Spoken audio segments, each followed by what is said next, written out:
Hare Krishna, everyone, and welcome to ISKCON of Silicon Valley. Thanks to all of you who have driven from various places around the Bay Area to be part of the live studio audience here in the temple. And thanks to those of you who have joined online from various places around the world. We're really happy to be connected with you for today's program. Today, we are going to talk about the power of transcendental sound.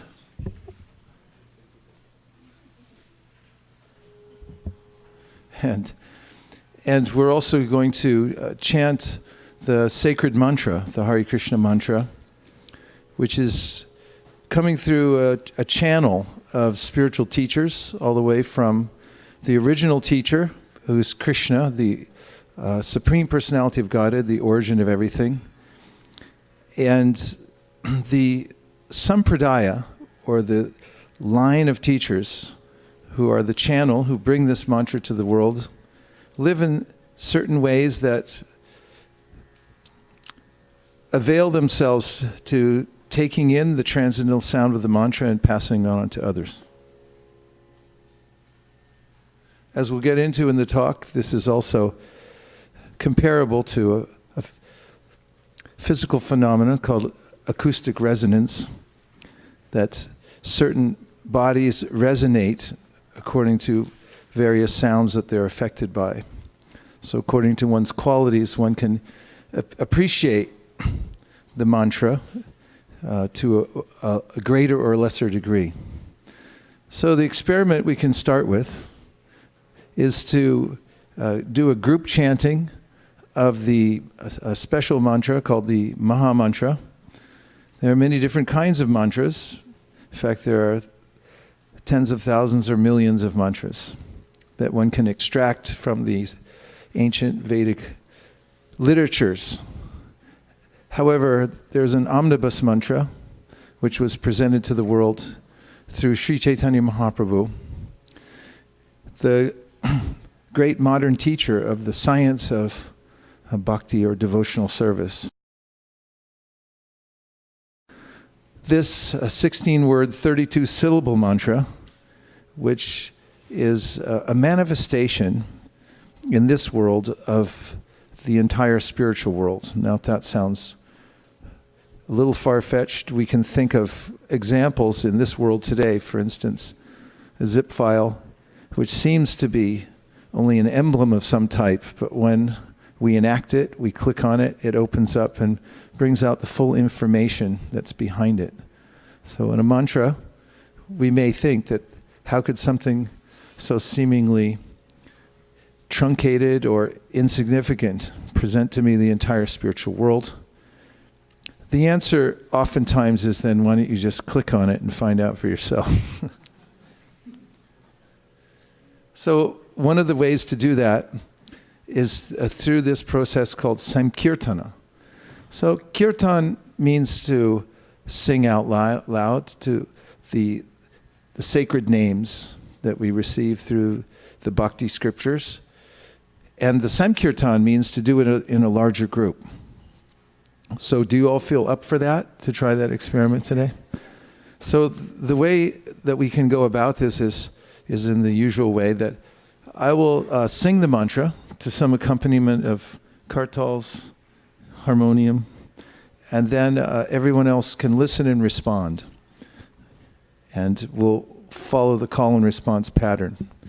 Anyone who's listening online too, if you'd like to sing, the power of the mantra will also be in your environment as well, wherever you may be, and you can participate in the Sankirtan.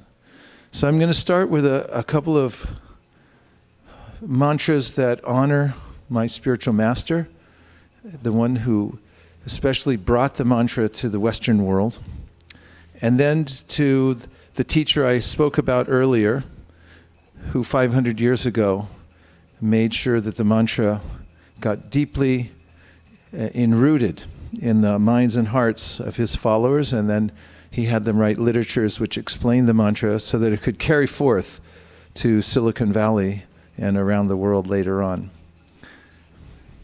Namo Om Vishnu Padaya Krishna Preshtaya Bhutale Srimate Bhaktivedanta Swami Niti Namine Namaste Saraswate Deve Gauravani Pracharine Nirvishesha Shunyavadi Paschatya Deshatarine Jaya Shri Krishna Chaitanya Prabhu Nityananda Shri Advaita Gadadhara Shivasari Gaura Bhaktavinda Hare Krishna Krishna Krishna Hare Hare Hare Rama Rama Rama Hare Hare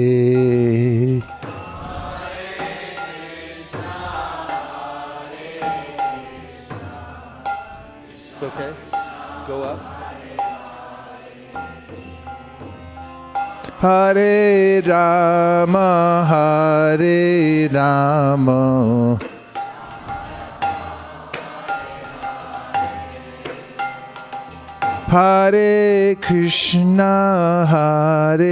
Krishna Krishna Krishna Hare Hare Hare Rama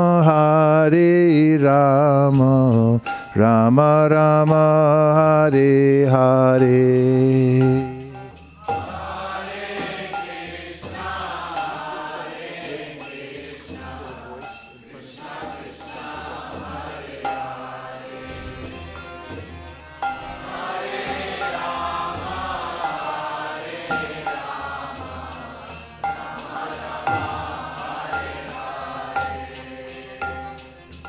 Hare Krishna Krishna Krishna Hare Hare Hare Rama Rama Rama Hare Hare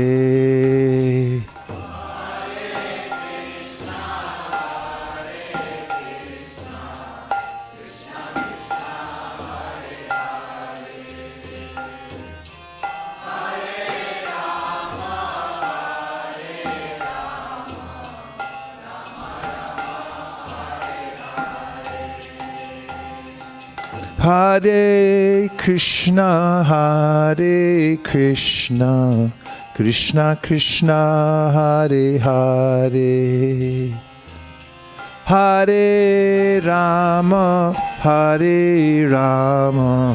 Rama Rama Hare Hare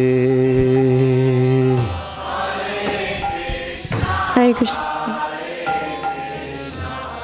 Krishna Krishna Hare Hare Hare Rama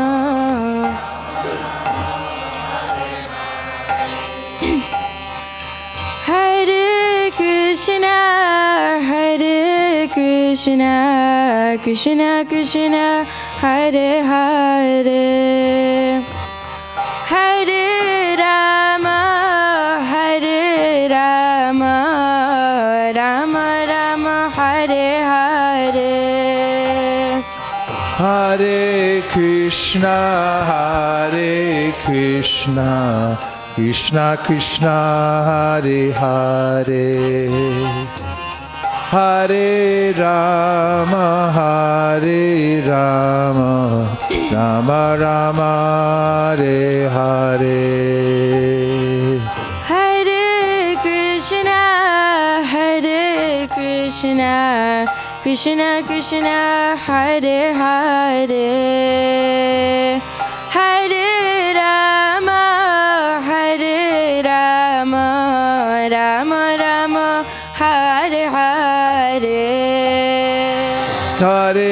Krishna, Hare Krishna, Krishna Krishna, Hare Hare, Hare Rama, Hare Rama, Rama Rama, Hare Hare.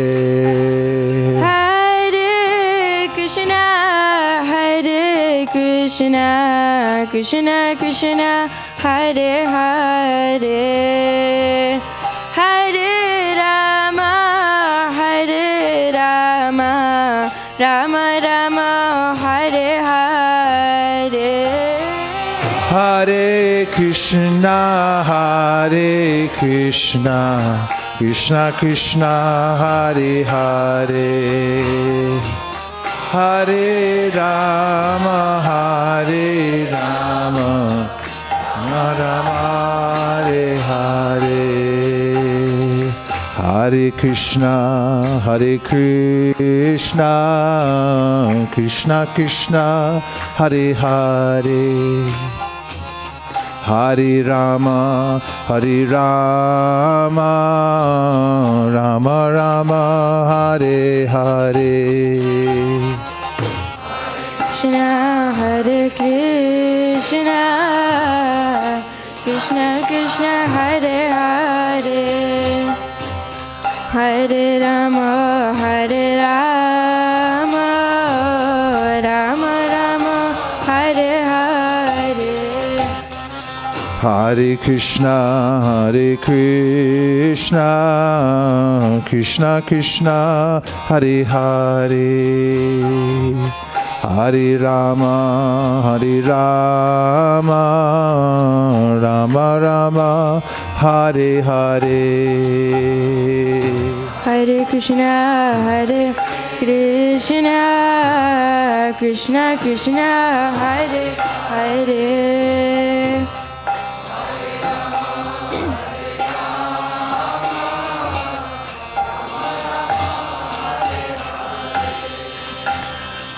Hare Krishna, Hare Krishna, Krishna Krishna, Hare Hare, Hare Rama, Hare Rama, Rama Rama, Hare Hare.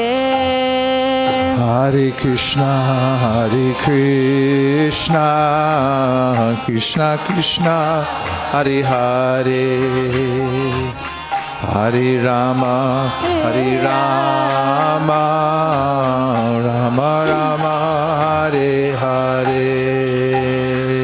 Hare Krishna, Hare Krishna, Krishna Krishna, Hare Hare, Hare Rama, Hare Rama, Rama Rama, Hare Hare. Hare Krishna, Hare Krishna, Krishna Krishna, Hare Hare, Hare Rama, Hare Rama, Rama Rama, Hare Hare. Hare Krishna, Hare Krishna, Krishna Krishna, Hare Hare, Hare Rama, Hare Rama, Rama Rama, Hare Hare. Hare Krishna, Hare Krishna, Krishna Krishna, Hare Hare, Hare Rama, Hare Rama, Rama Rama, Hare Hare. Hare Krishna, Hare Krishna, Krishna Krishna, Hare Hare, Hare Rama, Hare Rama, Rama Rama, Hare Hare. Hare Krishna, Hare Krishna, Krishna Krishna, Hare Hare, Hare Rama, Hare Rama,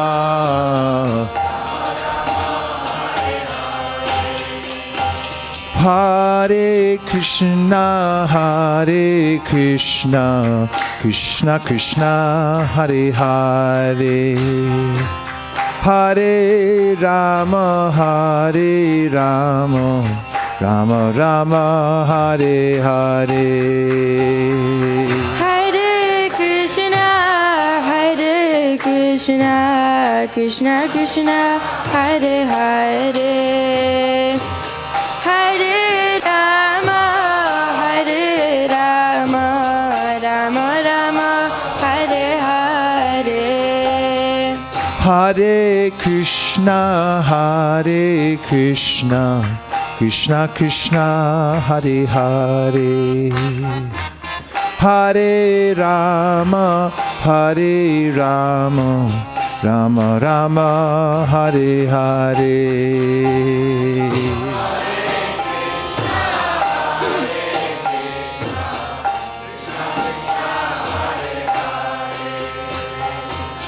Hare Rama, Rama Rama, Hare Hare. Hare Krishna, Krishna Krishna, Hare Hare, Hare Rama, Rama Rama, Hare Hare. Hare Krishna, Krishna Krishna, Hare Hare,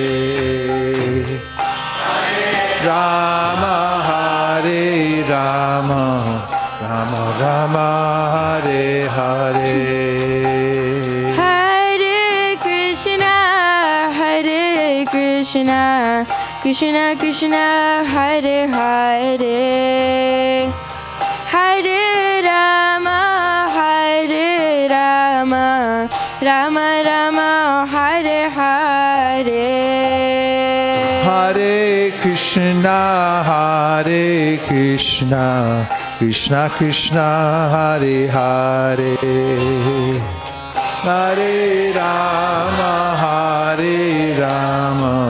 Rama Rama, Hare Hare. Hare Krishna, Krishna Krishna, Hare Hare, Hare Rama, Rama Rama, Hare Hare. Hare Krishna, Krishna Krishna, Hare Hare, Hare Rama, Rama Rama, Hare Hare. Hare Krishna, Krishna Krishna, Hare Hare, Hare Rama, Rama Rama, Hare Hare. Krishna, Hare Krishna, Krishna Krishna, Hare Hare, Hare Rama,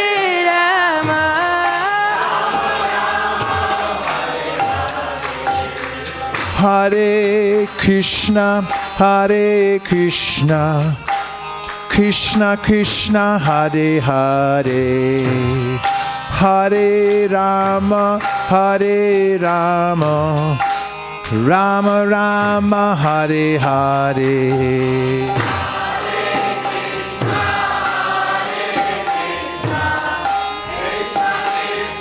Hare Hare.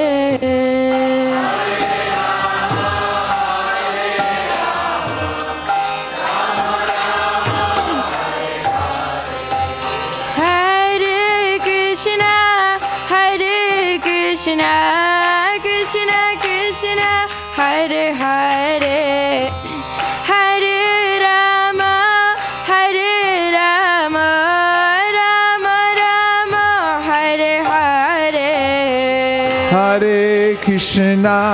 Hare Krishna, Krishna Krishna, Hare Hare, Hare Rama, Hare Rama, Rama Rama, Hare Hare. Hare Krishna, Krishna Krishna, Hare Hare. Hare Rama, Rama Rama, Hare Hare. Hare Krishna, Krishna Krishna, Hare Hare. Hare Rama, Rama Rama, Hare Hare. Hare Krishna, Krishna Krishna, Hare Hare. Hare Rama, Rama Rama, Hare Hare. Hare Krishna, Krishna Krishna, Hare Hare. Hare Rama,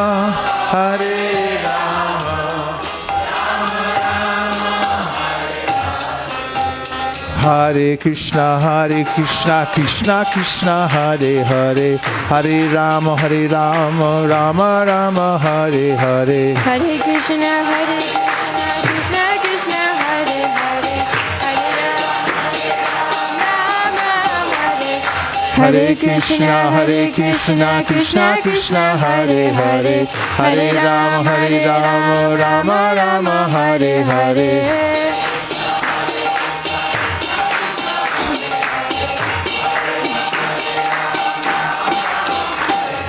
Hare Krishna, Krishna Krishna, Hare Hare.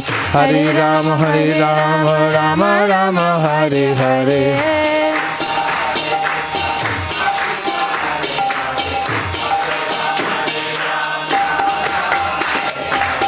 Hare Krishna,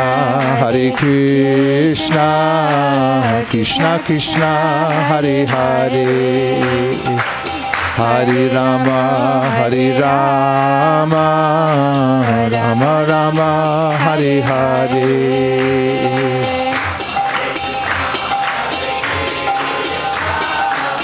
Krishna Krishna,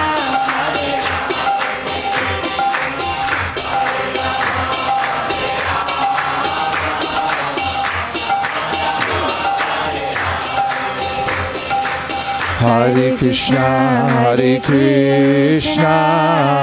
Krishna Krishna, Hare Hare. Hare Rama, Rama Rama, Hare Hare.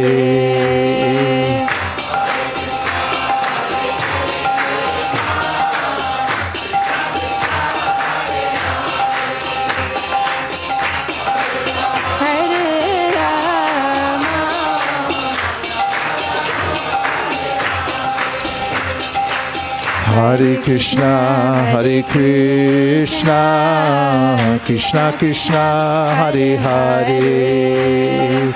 Hare Rama, Rama Rama, Hare Hare.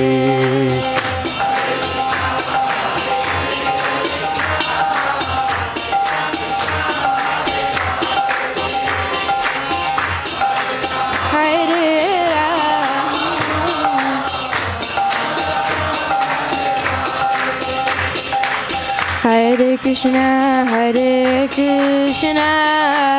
Krishna Krishna, Hare Hare. Hare Rama, Rama Rama, Hare Hare. Hare Krishna, Krishna Krishna, Hare Hare. Hare Rama,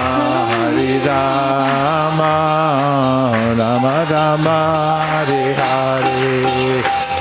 Hare Krishna, Krishna Krishna, Hare Hare. Hare Rama, Hare Rama, Rama Rama, Hare Hare.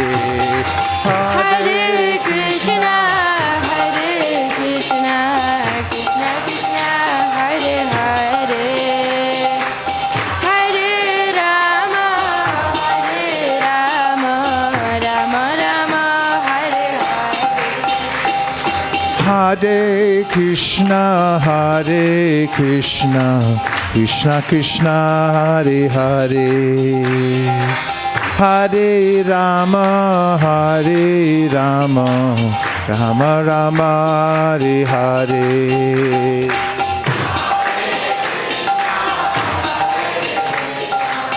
Krishna Krishna, Hare Hare.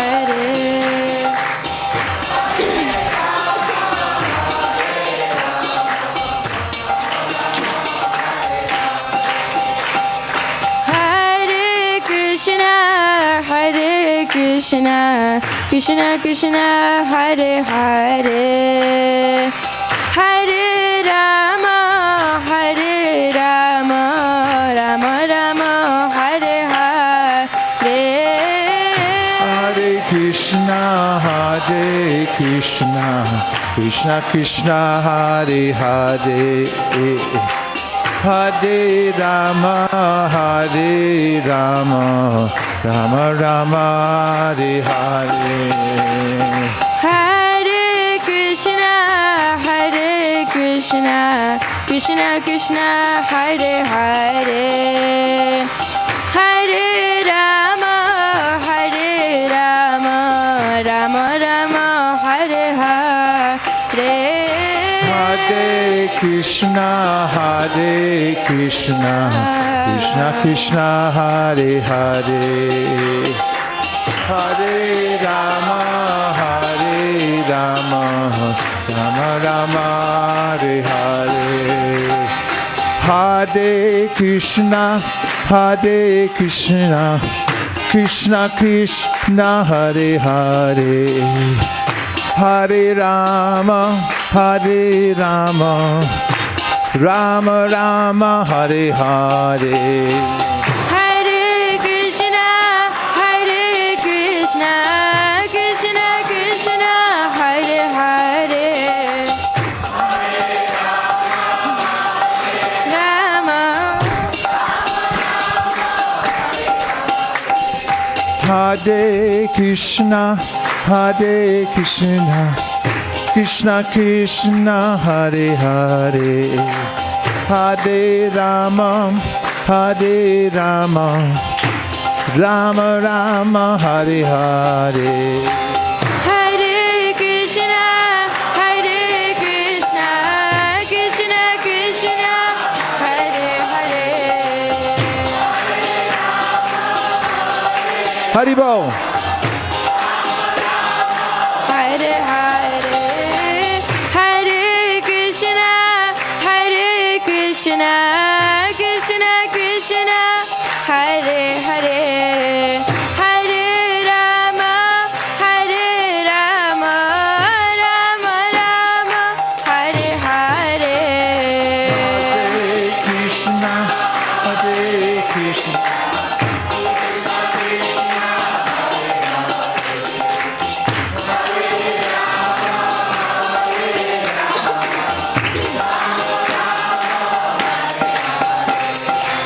Hare Krishna, Hare Krishna, Krishna Krishna, Hare Hare.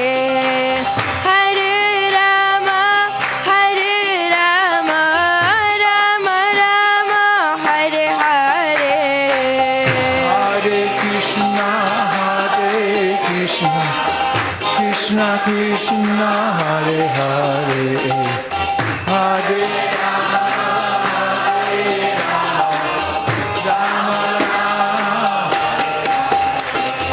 Hare Krishna, Hare Krishna, Krishna Krishna, Hare Hare. Hare Rama, Rama Rama, Hare Hare. Hare Krishna, Hare Krishna. Krishna Krishna Krishna, Hare Hare. Hare Rama, Rama Rama. Hare Krishna, Krishna, Hare Krishna, Krishna Krishna, Hare Hare, Hare Rama, Rama Rama, Hare Hare. Hare Krishna, Krishna Krishna, Hare Hare, Hare Rama, Rama. Hare Krishna, Krishna Krishna, Hare Hare, Hare Rama, Rama Rama, Hare Hare.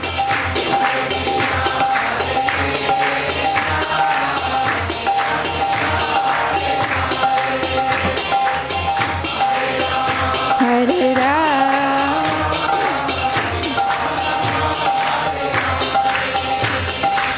Hare Krishna,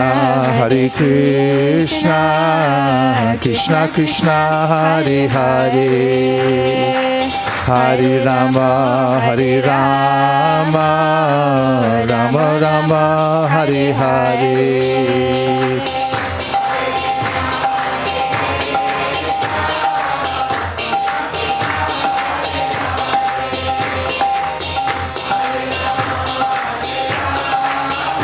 Hare Krishna.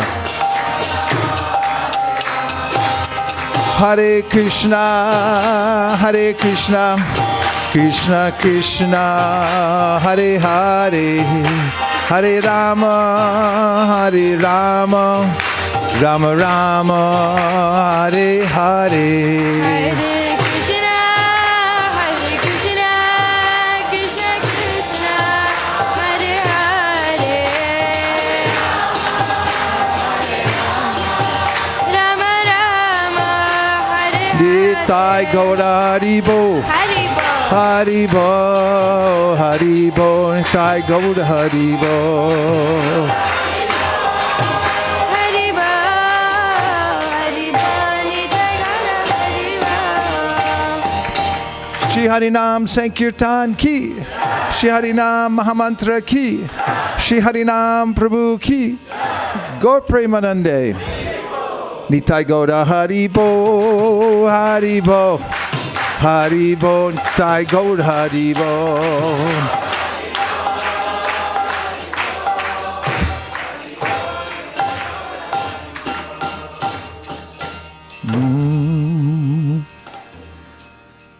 I'll just take 3 minutes. You can get with somebody near you and tell them any experience you had in chanting the Maha Mantra just now. Been chanting for a little while. How it sounded to you, what it meant to you. Any thoughts, impressions we're interested in. So whoever you share with, they're going to share with the rest of us, if you give them permission. Okay, you ready? Take 3 minutes. You can stand up, move around, find somebody, and share, and we'll be right back. Okay, and Mark said go. Go meet and talk. Share.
Chanting, although it seems very simple, is not nothing. In fact, I mukta kaleru pasyamana. Upasyamana means a form of very high worship of God. There's many different ideas about how to worship God, but in the bhakti scriptures, especially this prayer I'm reciting from Rupa Goswami, he says, "Ai mukta kaleru pasyamanam," that those who are liberated souls, those who are extremely advanced, take to this special process of chanting the Mahamantra, because it is at once simple but also allows one to enter deeply into one's relationship with the Supreme Personality of Godhead. There are many ways in which one may want to get water when one's thirsty, and if someone tells you that there's water available everywhere, so why don't you just get it from the sky? Plenty of clouds available here in San Francisco. So that's like telling somebody you can connect to God, He's in heaven. But where's heaven? I can't see it. How can I even get there? Or someone might tell you that you can dig a well. Just dig deep enough, but then you need tools. I don't feel like digging anymore these days. Down into the earth. And even then you'll need to get a bucket to pull it up. This is like someone telling you to practice yoga for many years, try to find God within your heart. But if you want water in the palm of your hand, then the chanting of the names of the Supreme is like that. You can just drink it any time. It doesn't matter if you're driving, or it doesn't matter if you're walking, or you're with people or without people. If you invoke the mantra, then you'll have direct contact. This is the message given in the Srimad Bhagavatam. Apana samsritim goran yannama vivishograna tata sadyo vimucheta yabhipeti swayambhayam. That there is no difference at all between the Supreme Personality of Godhead and His name. So when you say the name, you're directly in contact. So now I'd be interested to hear what kind of reflections you got from those around you from the chanting process. You want to share? Yes, Surya. Hare Krishna Maharaj, I just had an opportunity to talk to Prabhu. He's been coming here for the second time, and he was sharing. Second time is good. Yeah. First time is very good, but second is very, very good. Thank you. I could see him. He was feeling a little bit emotional, and I asked about it. He said that I was feeling like Krishna was calling me and asking me to come to the temple today, and he happened to be here, and in the kirtan he was feeling that connection. Wow, that's very nice. Glad to have you back. Thank you. It's great. What else? Yes, Kautakarnaka. Hare Krishna Maharaj, I had the opportunity to speak with Ashok Narang Prabhu. He said the chanting was really blissful. He didn't want it to stop. And at the same time, he was appreciating how easy Krishna consciousness is. We do not need any deep understanding of the scriptures and philosophy. Just connecting with the name of Krishna gives us the highest ecstasy. These are really nice points. One of the signs given in the Srimad Bhagavatam, which is the quintessential teaching on the process of devotional service, is that when you don't feel that you want to stop chanting, this is a sign of spiritual health. If you're chanting and you feel like I want to stop every second, this means I'm distracted. There's something blocking the flow of the spiritual energy in me.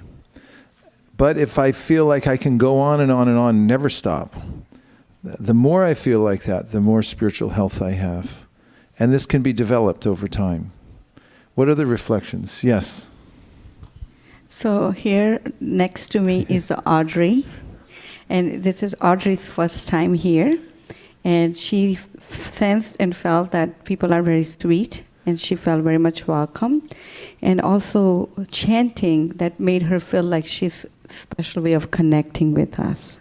Wow. So that's what she appreciated about the chanting among all of us today. Thank you, Audrey, and welcome to ISV. Hare Krishna. Yes, it also, the chanting connects us with the others who are chanting as well. It's a direct connection to the Supreme, but all those who are chanting are also part of the Supreme Personality of Godhead.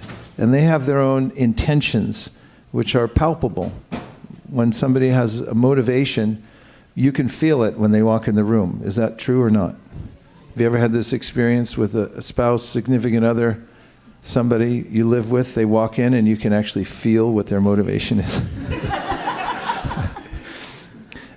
We are subtle beings as spiritual beings, but what we emanate, because of the way we are, what kind of intentions we hold in our heart, become a matter of our external environment. In other words, it penetrates outwardly and rearranges our environment, and it also affects other people around us. So when we're around those who have an intention to advance spiritually, and we all chant together, there's a collective effect from this. This is what I mentioned in the beginning. The word is samkirtana. Everyone please say samkirtana. So kirtana means this chanting, but sam means together or a completeness. And that becomes more pronounced and complete when we all come together to chant. And that's especially what Chaitanya Mahaprabhu recommended as the means for spiritual practice in this age, is chanting together like we've just done. Risheshwari Leela. So I met Pragati and her daughter Ananya, and correct. So they are here. They were here last time, first time in Janmashtami last year, and they've been coming, and they want to be regular, and they felt very peaceful. Fantastic. When they heard the chanting. Wasn't that an amazing Janmashtami last year? I felt it too. I was thinking we had that time together. It's a celebration we have once a year, Audrey, that many people, in fact 10,000 people came last year, and we stay up all night chanting practically. Yes? And she appreciated the community atmosphere she felt here. Yeah. The family. Great. So nice to have you back. Thank you very much. Nirakula.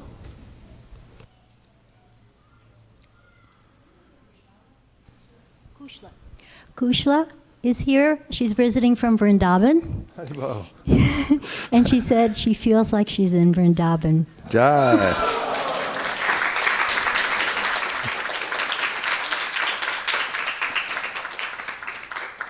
Which is an important lesson, because, of course, Vrindavan is a sacred place. It's compared to an embassy. Once when I was in Calcutta, and I had been there too long, that meant I wanted to go home. I had to go to the American embassy and do something, I can't remember what it was, obviously with my visa or something. And when I went there, as soon as I walked into the embassy, there was a glass encasement, but inside everything was American. I noticed that there was Arrowhead water. I mean, they must fly it over. The Americans are American. There were American snacks, everything, nothing from the other side, from Calcutta. And I was looking in there, I was going, what? There's America right there. So Vrindavan is the name of the place where Krishna appears in the world, and is compared to this embassy. So I went to that American embassy, and indeed it was America. The U.S. Marines were in there. Everything I could see. And so similarly in Vrindavan, when we go there, we find that there's the spiritual world that's here in this world. However, the chanting of Krishna's names actually creates the same environment, because, as we said, it's non-different from Krishna. So if someone wanted to start a home practice, and on a regular basis they did this chanting, for instance, with family or friends, or invite people over and they chanted, then their home would start to transform. And there's a verse explaining this in the Bhagavad Gita, which is the philosophical treatise. It's a summary of all the Upanishads, sometimes called the Gita Upanishad.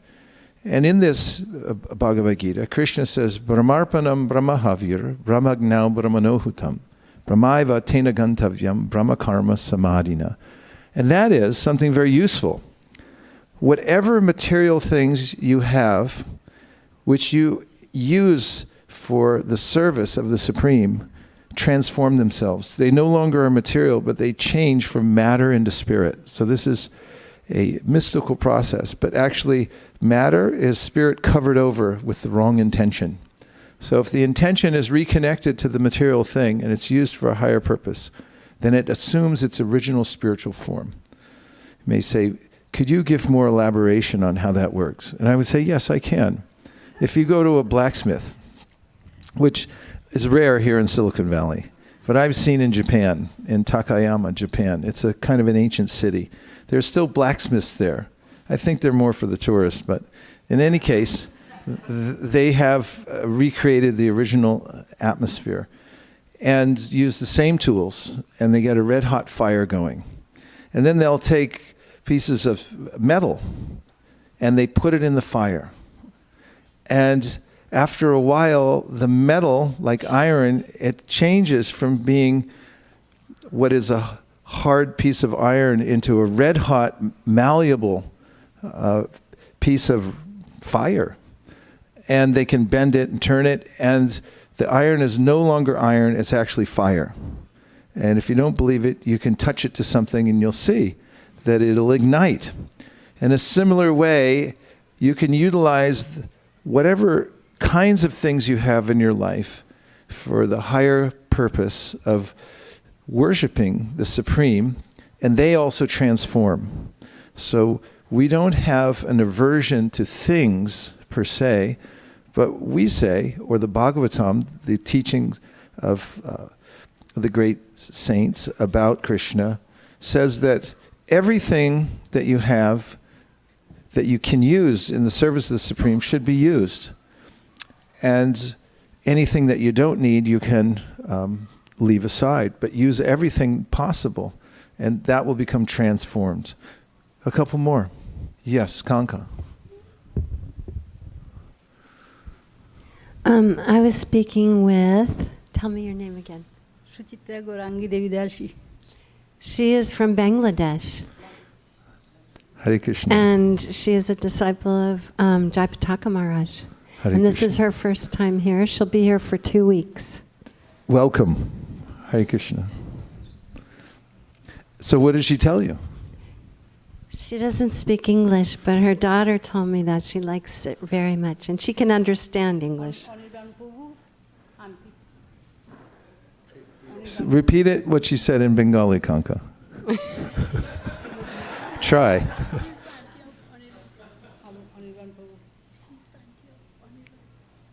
Auntie, the auntie of... She is the auntie of Anirban Prabhu. Who's on? Oh, really? She likes this place very much, especially devotee association and the temple. She likes very much. Well, tell her we like her too.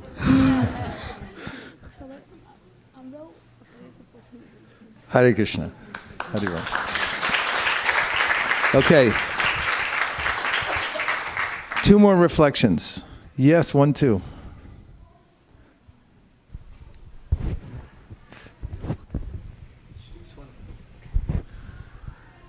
Hare Krishna.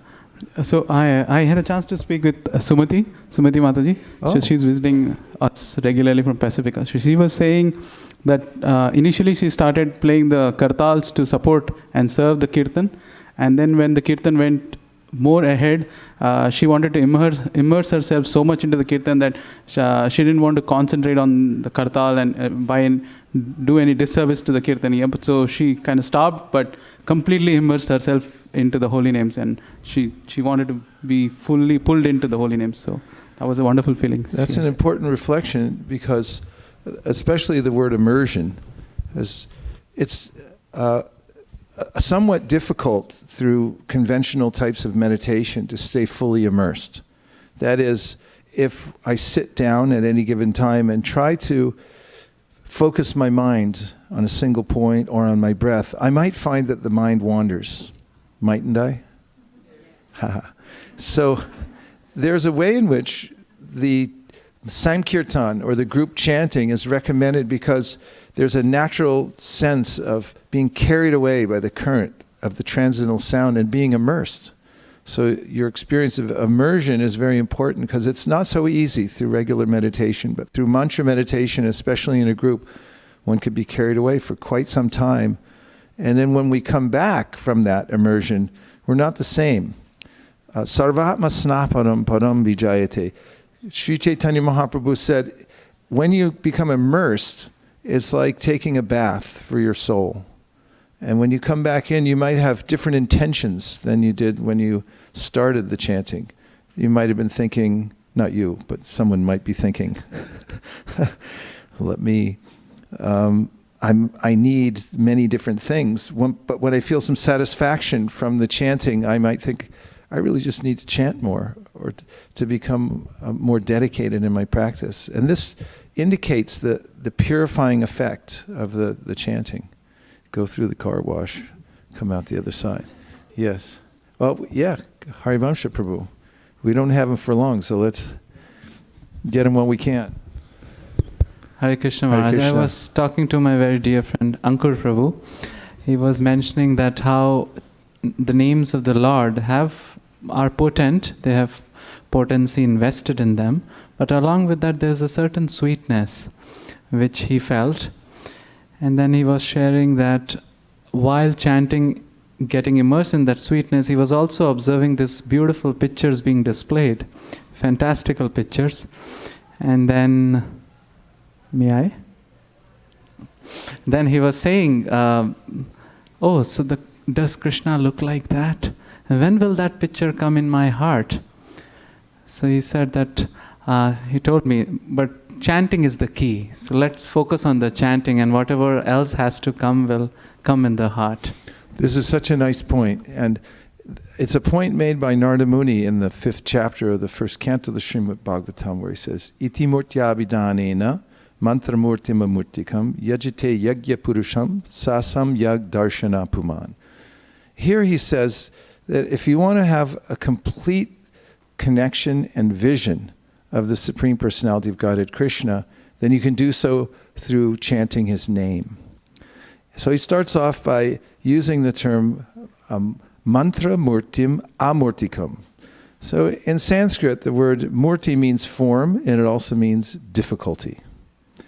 Now, when you say mantra murtim amurtikam, it means the way in which you can see the form of the Lord without difficulty. And you might say, but I'll just see it a little bit, or it'll be a partial representation. And the verse, Narada Muni goes on to say, no, completely. Sasamyak darshana puman. Your darshan, or your vision, will be complete. It's not that there's anything lacking. Everything will be there. And all the spiritual paraphernalia that you need to continue your practice becomes manifest in your life, especially through vibrating the transcendental sound vibration.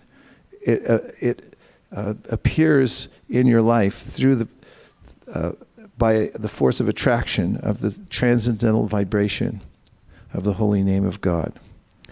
Thank you for that, both of you. Good job. And do we have one more? Thank you, Maharaj. That was a very nice kirtan. I was planning on using the 3-minute break to get some water, but on my way I was interrupted by a person from Hyderabad who is visiting us here for the first time. No water. Krishna gave me something better. So he shared that he is visiting ISV for the first time, and sorry, I forgot your name. Vishwak. Yeah. So he said when he was in his 7th grade, he by-hearted the entire 12th chapter, and he had a temple close to his house. He saw this Hare Krishna Mahamantra, but he never knew that this mantra can be sung in so many tunes and variations. So while we were singing, he was anticipating what's going to come next. So he said he really liked it. Yeah. Wow, thank you very much. Yeah, that reminded me when you said Hyderabad, you were going to get water, and he was from Hyderabad. There's been a drought in Hyderabad for some time, right?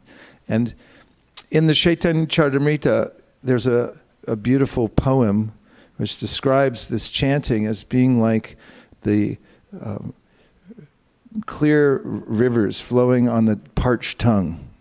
As if the tongue in the world, when I'm speaking many other things, like, can I make more copies? Can I make more money? And on I speak about various ways in which I'm trying to arrange my life in this world just to avoid distress. But these things don't actually bring any real water to the tongue. But by chanting, this is such a powerful vibration that it's like it brings the refreshing rivers that fulfill the desires of the tongue. So one can actually taste this. Tanama rupa charitari sukirtananu smrityo kramena rasana manasi niyoja. There's a way in which, by the practice of chanting, that gradually there's a taste that awakens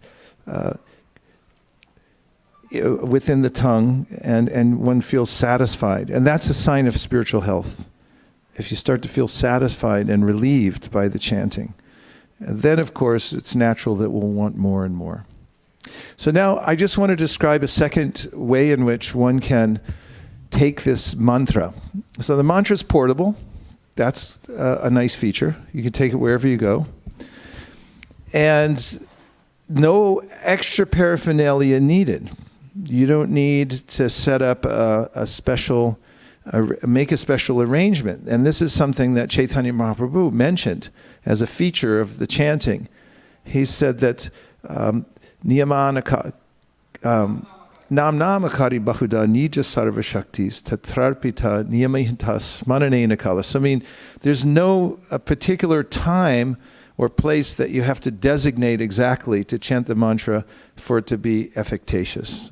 Some mantras require this. In other words, some mantras mean that you have to be initiated into the mantra. You have to accept diksha. Some mantras you chant at the sandhyas. That means at the beginning of the day when the sun is just coming up, or in the middle of the day when its sun is overhead, and at the end. You don't chant it at other times. And you have to be in a pure state when you chant as well.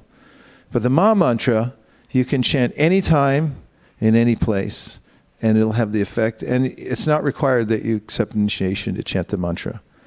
Not required. Anyone can take advantage of it and start chanting Hare Krishna anytime without receiving diksha. So this is one of the benefits of the mantra.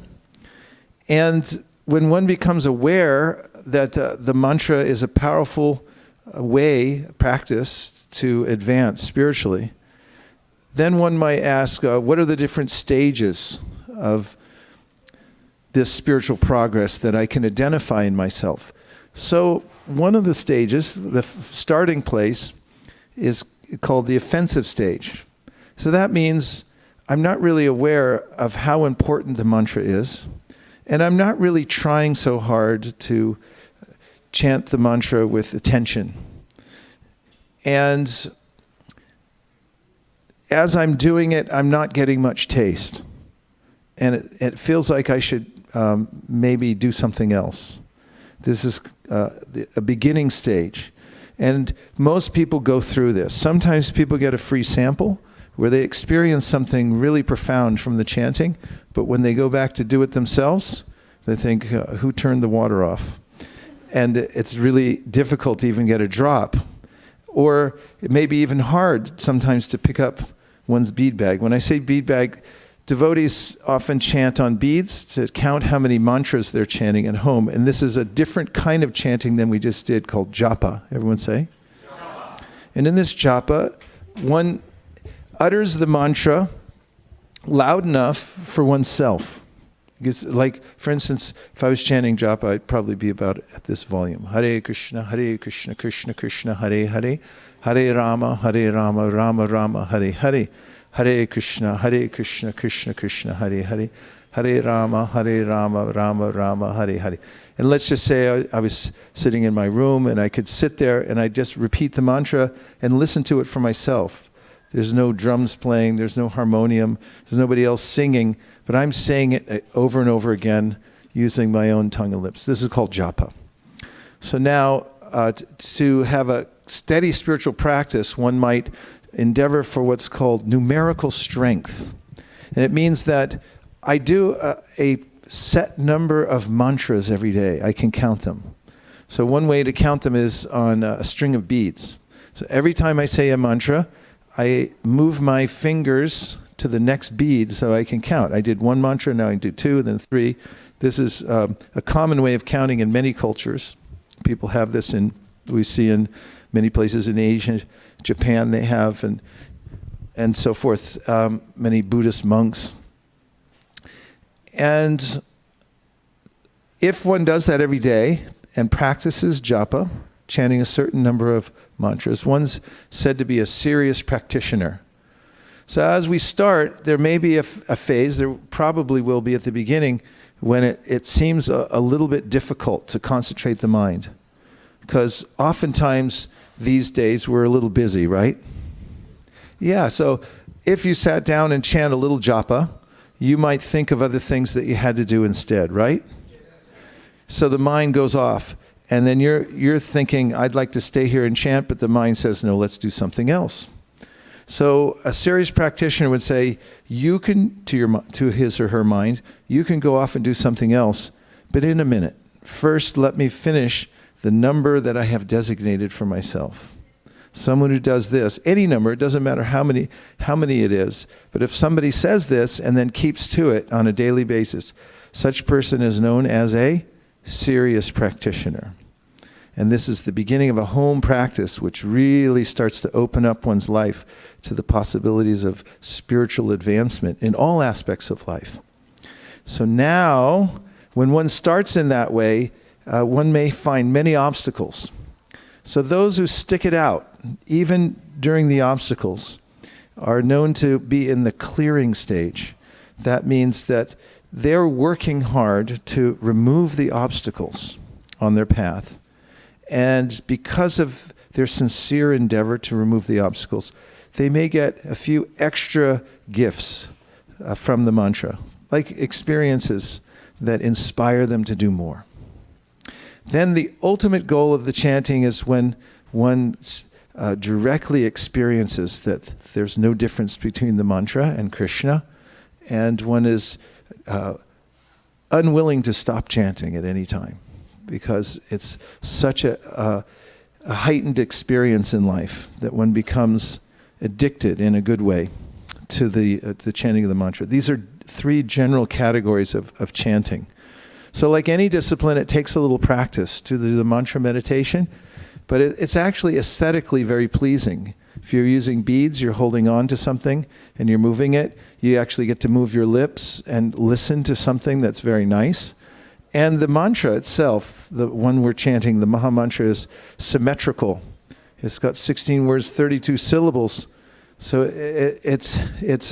you can move along in a nice rhythm without being disturbed. Hare Krishna, Krishna Krishna, Hare Hare, Hare Rama, Rama Rama, Hare Hare. Now the words, Hare means, O energy of the Lord. Krishna means, oh my Lord.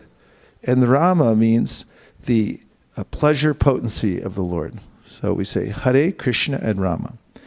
And altogether, the mantra is saying, oh my Lord, oh energy of the Lord, please engage me in your service. So the idea here is that we are parts and parcels of Krishna. That is, there's a fire, and then there's sparks from the fire. So we're like the sparks from the unlimited fire of Krishna.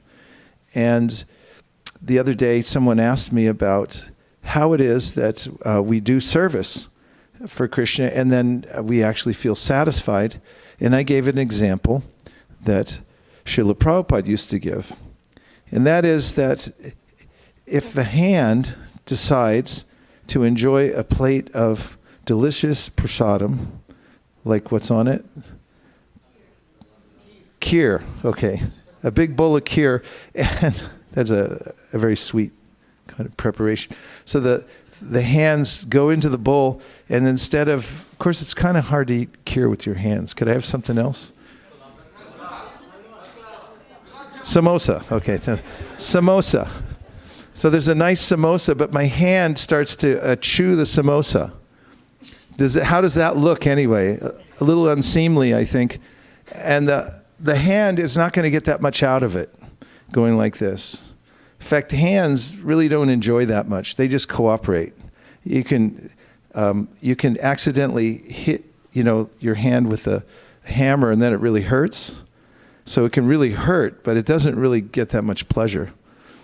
So a hand is more like a cooperator, but if it tries to eat the samosa, then it becomes ultimately frustrated, and Prabhupada told a story. He said, one day all the senses, including the hands, the eyes, the ears, they all got together for a protest, and they say, why is the stomach always just taking everything and we're just serving it? We collect the food, we prepare it, then we transport it and put it in the mouth. It just goes to the stomach. Stomach's just sitting there enjoying and digesting. No more. We're going on strike. And after several days, they realized they were getting weaker and weaker. And then they reconvened and they said, this isn't working. Let's try going back to our job. And they went back to feeding the stomach, and immediately they felt satisfaction, nourishment. And in a similar way, there's an attitude I might have that, what's in this world for me? How can I find a way to get the maximum enjoyment out of it? But if I change my attitude and I think, how can I be of the most service, especially to my original divine source, who's like the origin of all nourishment, like the stomach is to all the limbs and senses in the body. And I just do my level best to serve in that way. Then I, according to Bhaktivinoda Thakur, Jiv Krishna Das E Bishwas Korle to Artu Konai. If you develop this attitude, then immediately you'll start to feel satisfaction and happiness, and your misery will go away. So when you chant the Mahamantra, Hare Krishna, Krishna Krishna, Hare Hare, Hare Rama, Rama Rama, Hare Hare, you're given full permission to make this repeated request. Oh my Lord, oh energy of the Lord, please engage me in your service. And that's a great relief, because normally the mind and the senses are always demanding, I want my own satisfaction. And they're tyrannical about it. They want what they want. And they keep asking for more. And the more they get, the less satisfied they are. And that's a problem. However, if I turn my attention towards the mantra and the meaning of the mantra, oh my Lord, oh energy of the Lord, please engage me in your service, then I'll naturally start to feel happy, and my in the environment of my life will change drastically by that. Are you buying all this? Yes. Why? Huh? Because what? You can relate to it? You find it relatable? Okay, that's good. All right, so this second kind of practice, highly recommended. Start this as soon as you can, the chanting of japa. So there's a way you can chant, you can count on your fingers. So if you hold up your hand like this, and you put your thumb in the middle of section of your ring finger, and then say Krishna 1. Move your thumb down to the segment at the bottom of your ring finger and say Krishna 2. Move it to the bottom of your little finger, say Krishna 3. Middle of your little finger, say Krishna 4. Top of your little finger, say Krishna 5. Top of your ring finger and say Krishna 6. Top of your middle finger, say Krishna 7. Top of your index finger, say Krishna 8. Middle of your index finger, say Krishna 9. Bottom of your index finger, say Krishna 10. This is a test to make sure I don't have dementia. Okay, so I think I made it all the way through. So now these are the spaces on your fingers where you can count. And so if you want to set up for yourself with no paraphernalia, and no one even has to know you're chanting, you can just put your hand in your pocket and chant, then you'll be able to count how many mantras you're doing. And this, I repeat, is the beginning of a serious spiritual practice, counting your mantras. So now let's try going through, and we'll do 10 mantras together in the form of japa. Who wants to participate? Okay, for anybody else, there's a holding room over here. You can wait it out and come back in. Okay, so let's do the Maha Mantra together. And when we get to 10 mantras that we count on our fingers, we'll stop and see how it feels. Okay, you ready? Hare Krishna, Krishna Krishna, Hare Hare, Hare Rama, Rama Rama, Hare Hare, Hare Krishna, Krishna Krishna, Hare Hare, Hare Rama, Rama Rama, Hare Hare. Hare Krishna, Krishna Krishna, Hare Hare. Hare Rama, Rama Rama, Hare Hare. Hare Krishna, Krishna Krishna, Hare Hare. Hare Rama, Rama Rama, Hare Hare. Hare Krishna, Krishna Krishna, Hare Hare. Hare Rama, Rama Rama, Hare Hare. Hare Krishna, Krishna Krishna, Hare Hare. Hare Rama, Rama Rama, Hare Hare. Hare Krishna, Krishna Krishna, Hare Hare. Hare Rama, Rama Rama, Hare Hare. Hare Krishna, Krishna Krishna, Hare Hare. Hare Rama, Rama Rama, Hare Hare. Hare Krishna, Krishna Krishna, Hare Hare. Hare Rama, Rama Rama, Hare Hare. Hare Krishna, Krishna Krishna, Hare Hare. Hare Rama, Rama Rama, Hare Hare. Sit with your eyes closed for about 10 seconds. And you'll notice that the vibration is very powerful. It touches all your cells in your body. It penetrates the various subtle coverings on the soul, the mind, the intelligence, which are all bound up with all kinds of worries. And it goes right to your essence. And this way, you'll feel natural happiness by cleansing yourself through the mantra. Now you can open your eyes. And I want to suggest to you that your body, although you may think of your body from time to time that this is me, is not actually you. It's kind of an instrument. I'll put it in those terms. You could call it a vehicle also. But what kind of instrument are you? You are an acoustic resonator. That's what your body is, an acoustic resonator. And here's what I mean by that. An acoustic resonance is a phenomenon in which an acoustic system amplifies sound waves whose frequency matches one of its own natural frequencies of vibration. Again, it matches its own natural frequencies of vibration. This is called resonance. Now, how do you get more out of your practice and your chanting of your mantra? You adjust your life a little bit through what we call VLCs. Those are voluntary life changes, everyone say. Those are called the VLCs.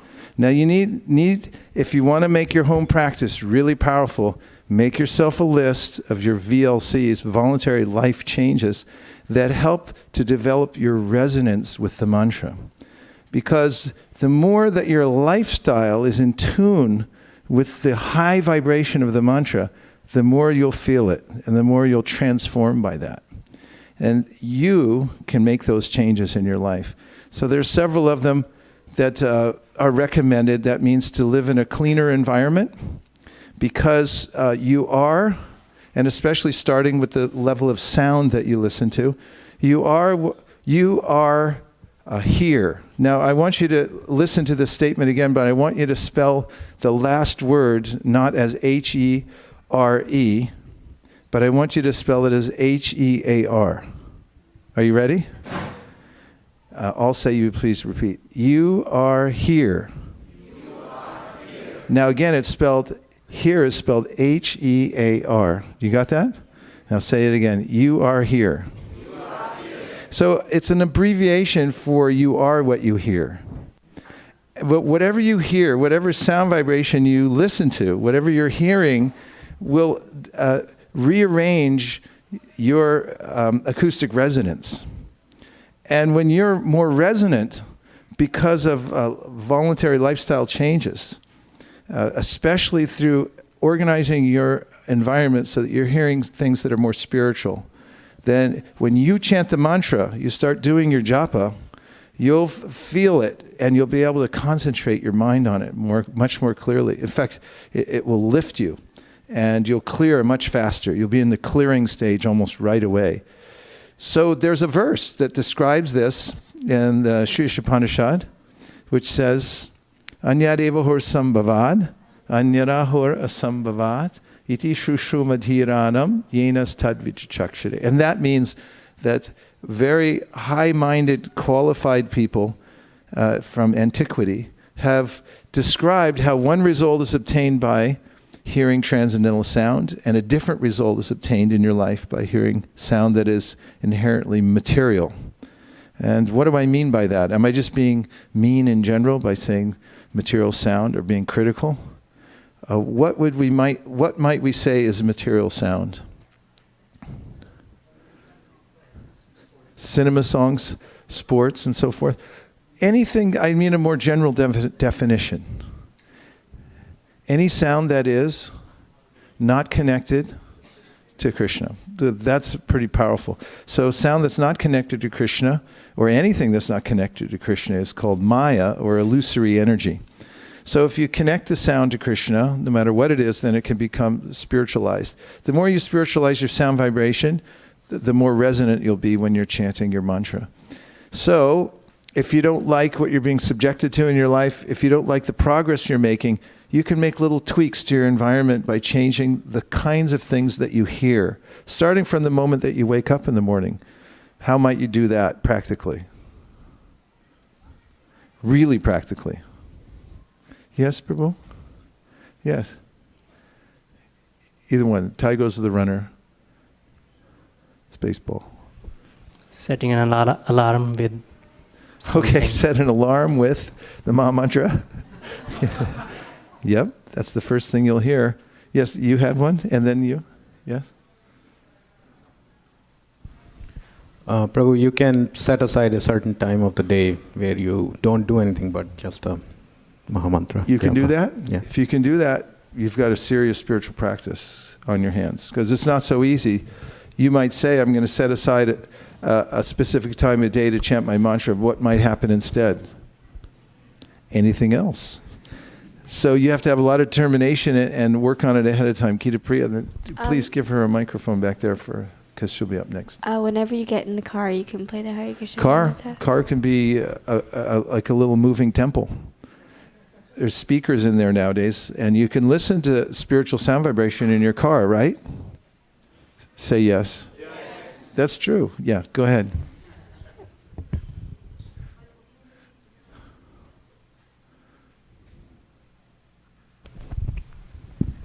Usually in the morning while cooking in the kitchen, I play kirtan, so it goes in my ears. Absolutely. Yeah. And when you're cooking, it's important because according to these teachings of devotional service, you put your consciousness in the food that you're cooking.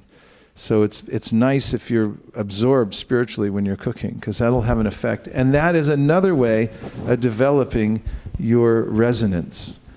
You are what you eat, not just in body and mind, but also in spirit. And if you eat food that's at a much higher vibration, the highest vibration is food that's cooked with love and made as an offering to the Supreme. It's called prasadam. And if that's what you eat, then every cell in your body will start taking on this kind of resonance. So when you chant the mantra, it'll be very, very powerful experience. So there's at least two very practical ways that you can make a list of VLCs. One way is adjust your environment so you're hearing more spiritual sound, and the other one has to do with what you eat. Can you change your diet? Yes. It's really possible? Yes. Okay. Is it easy? Yes. Yes and no. I mean, it's a simple thing, but sometimes, I mean, what might be obstacles to changing your diet? Yes? What? A mic.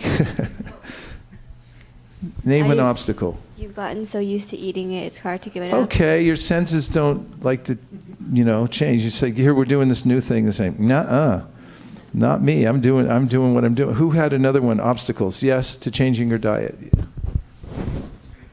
Hare Krishna. Hare Krishna, Prabhuji. Hare Krishna.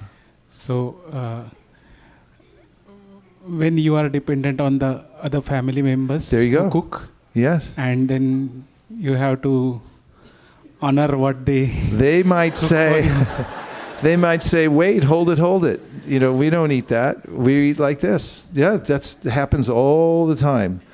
Eating's a big thing culturally. What you eat and the kinds of spices you add, anything like that, people really freak out. Little things like, I'm not eating that anymore. It's like, what do you mean you're not eating that? When I was a little kid, I became a vegetarian, and it was a big traumatic thing in my household. Like vegetarian, they had to actually go to a nutritionist and see, is he going to survive?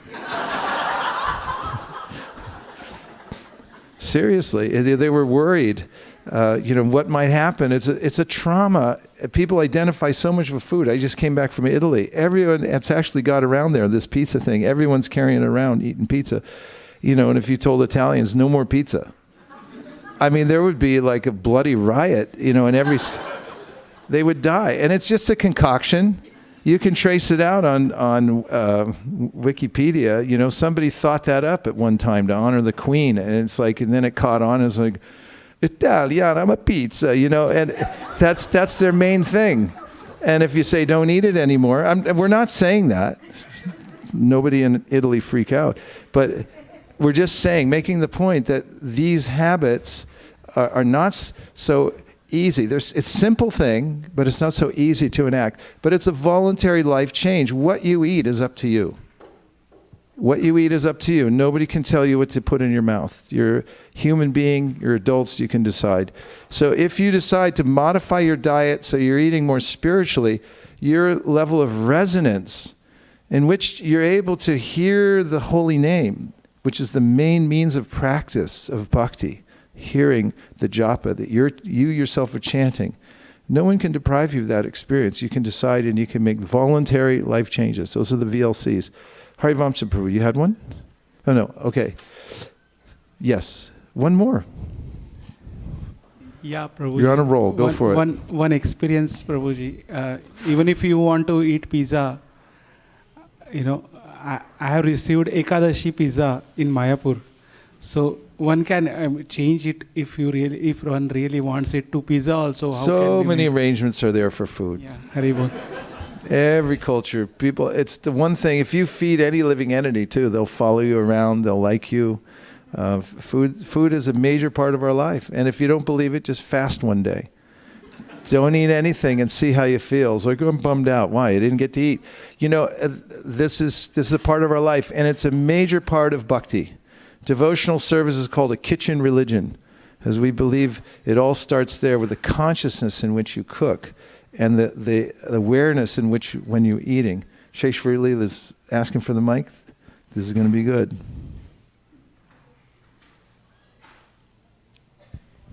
So setting up the environment where you're going to sit and chant the night before, helps me to make sure that that's the first thing on my mind when I get up.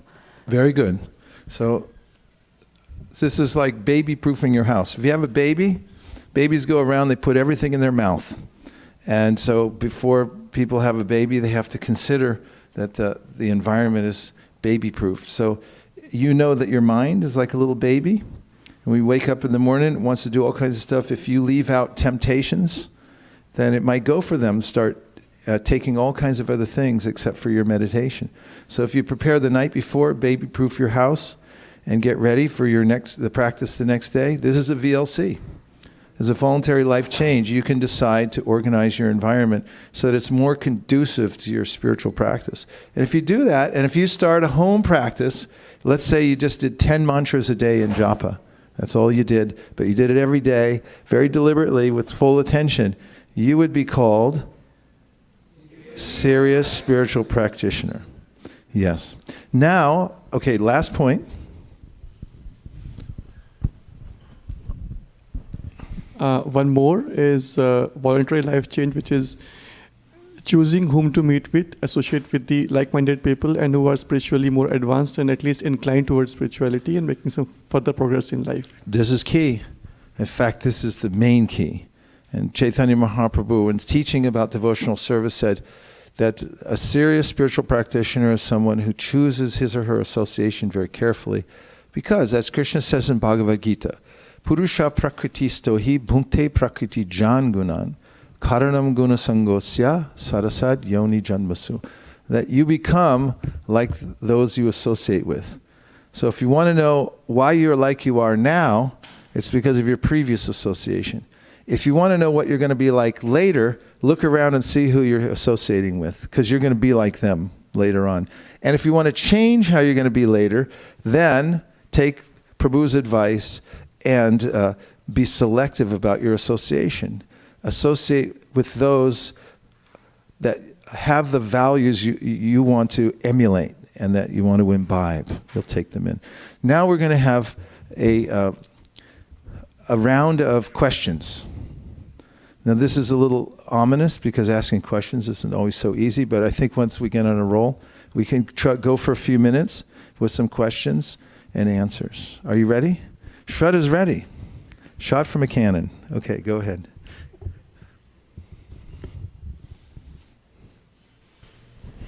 Thank you so much, Maharaj, for the wonderful class. I needed this very badly. Can you just comment on the speed with which we chant? Or we should chant. Like That's a good point, yeah. Well, especially with japa, it's helpful to chant at a speed where you can touch all the syllables. Of course, your mouth is a mechanical instrument, and it can be refined because you'll notice if you practice, like those who do public speaking or they do acting, they have all kinds of warm-up exercises that they do in order to get themselves ready so that the apparatus of their tongue and their throat and everything else is ready to go. Their breath is important. And that's because it's mechanical. It has to warm up a little bit. When you chant japa, you're best served if you're aware of how the mechanics are working. And Prabhupada mentions this in his teachings. He said that the tongue and the mouth should be working, and the vocal cords should be working together. And so the speed should be at a speed that you can hit all the syllables. How many syllables are there in the Mahamantra? 32. So make sure you're hitting all 32 syllables. If you can count them all as you're chanting, then you'll know that you're chanting at a speed that is sustainable. But if you go too fast and you can't actually count the mantras, they're actually just in your head, but your mouth is making another sound like then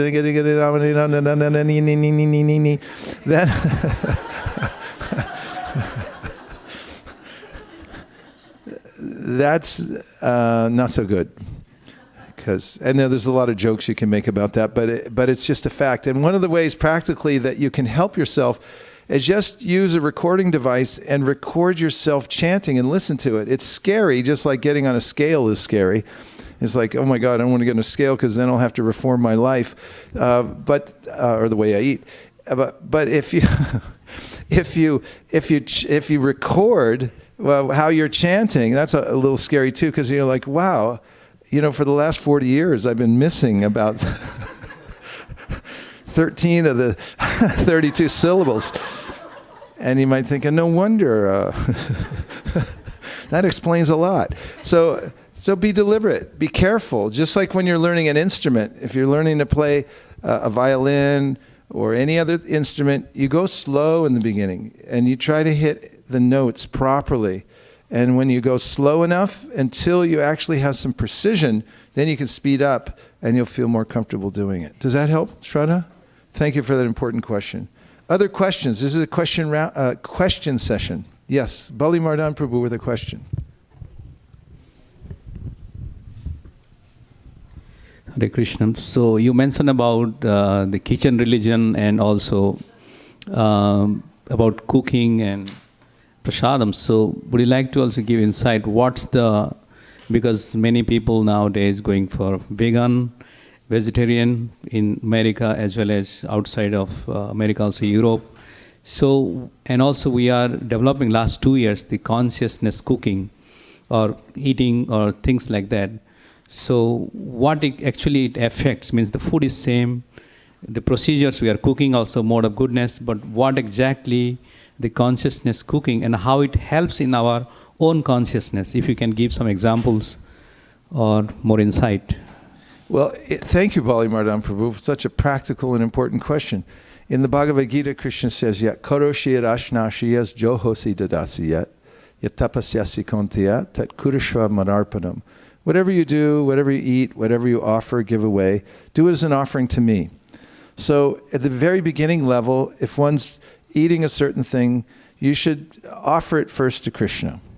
Whatever you're eating, offer it to Krishna. Then you might come to the next level of consciousness and ask yourself, what does Krishna like to eat? If there's a certain thing that's more favorable, then you might consider that. And in that consideration, that I'm not cooking this for myself, I'm cooking it as an offering to Krishna, then you'll find that connection. And Krishna mentions this in the Bhagavad Gita. Patram pushpam palam toyam yome bhaktya pariyachati taraham bhakti paritam ashnami paritatmana.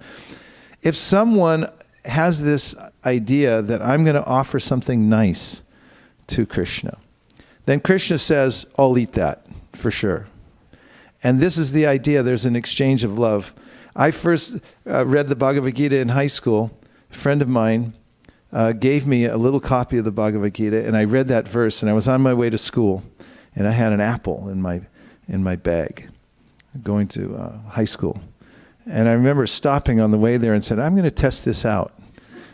And I held the apple up, and I just, started like offering it. I just held the whole apple. Please accept this. And I felt a reciprocation that I'll never forget when offering. And it's as simple as hearing from the Bhagavad Gita that Krishna wants you to offer something to him out of love, bhakti. And then he says, I'll take it. And then, of course, there's more refinements after that, but the basic point is that you do it for a higher cause. You're cooking. I mean, conscious cooking means, for in the realm of bhakti yoga, it means cooking for Krishna. And there are lots of cookbooks and lots of others. Just recently in Los Angeles, there was the Prabhupada Festival, and the organizers invited 8 cooks who had personally cooked for Prabhupada when he was here, and had them all talk about the ways in which he had instructed them how to cook, what to do, what not to do. And they also held demonstrations. They put a little temporary kitchen out in front on the lawn of the temple, and each one of them cooked various preparations and showed everyone. And everyone told me, after 30 years of having the Prabhupada Festival, said this was the best one ever. So cooking in your house, you just make conscious cooking, you'll notice that the whole household changes.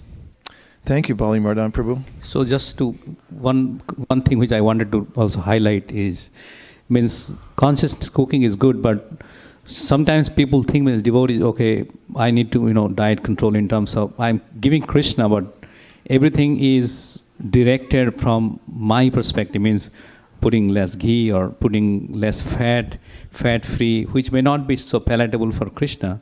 But I'm doing in a consciousness of my own health, but as well as I'm offering to Krishna. So is it a complete Krishna conscious, or is it still self-conscious plus Krishna conscious? So that's a really technical question.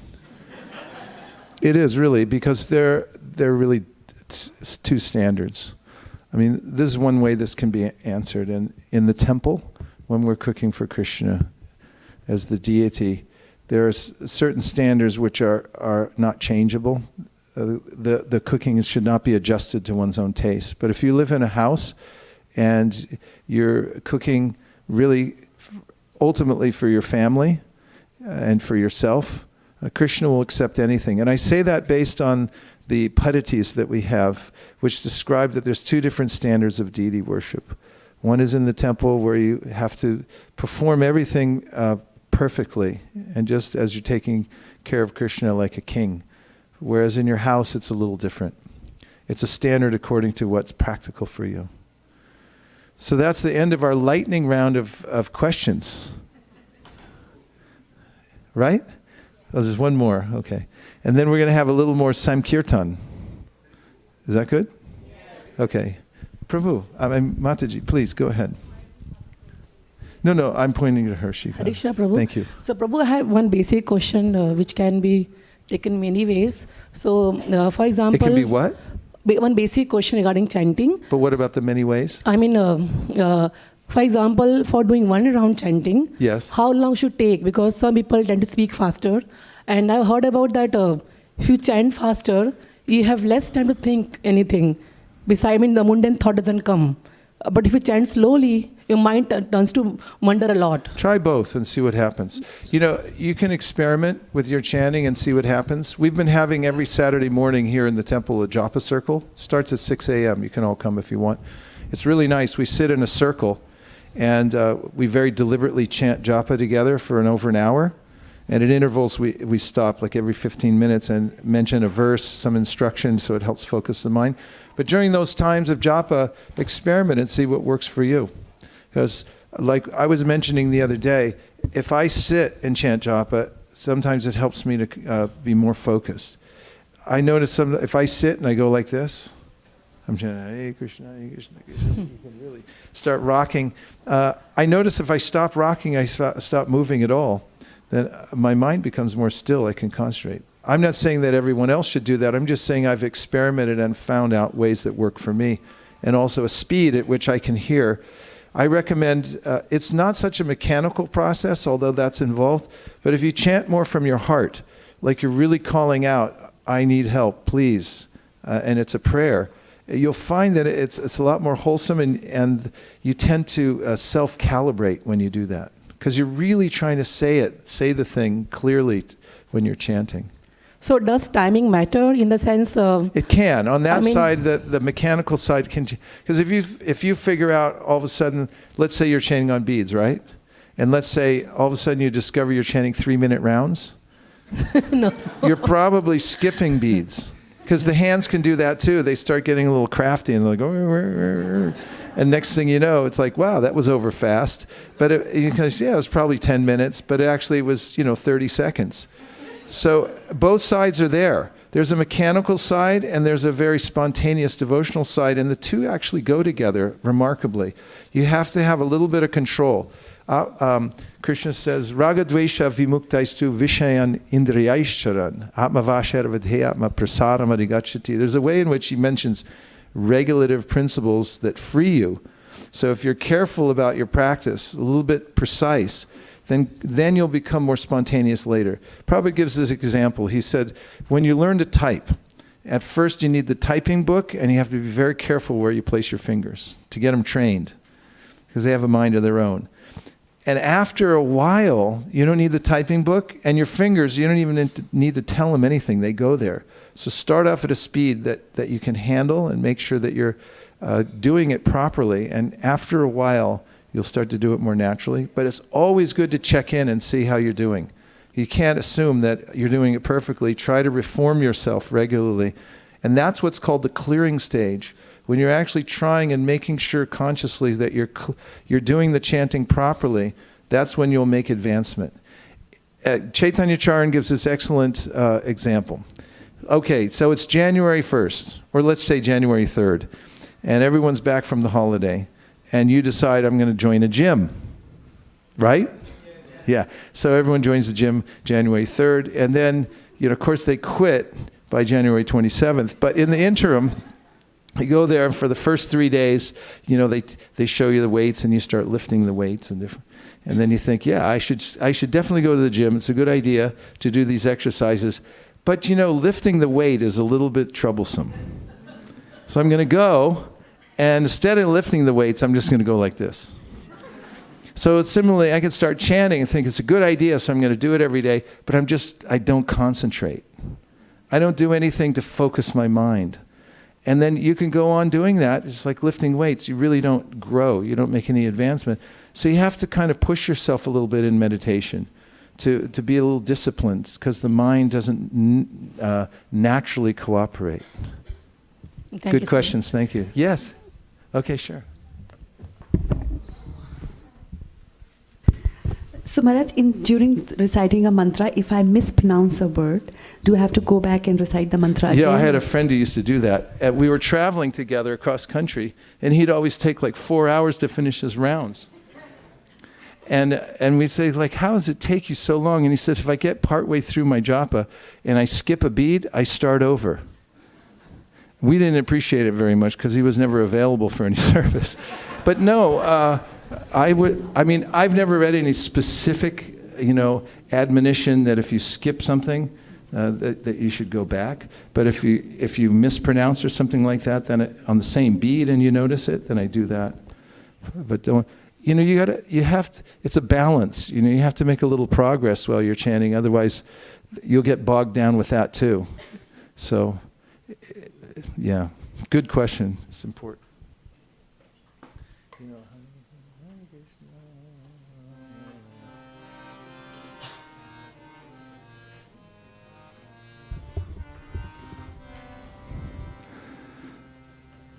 Hare Krishna, Hare Krishna,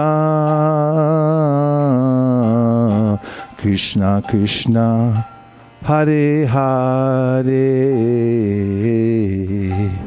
Hare Rama, Hare Rama, Rama Rama, Hare Hare. Hare Krishna, Hare Krishna, Krishna Krishna, Hare Hare, Hare Rama,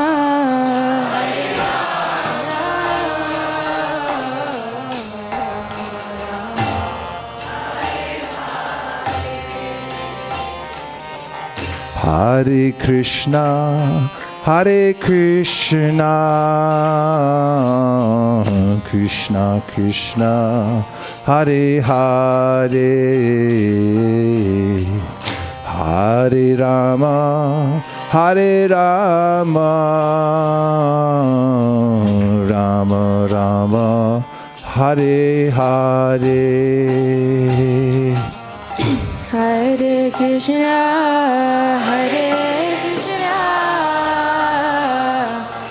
Krishna, Krishna, Hare Hare,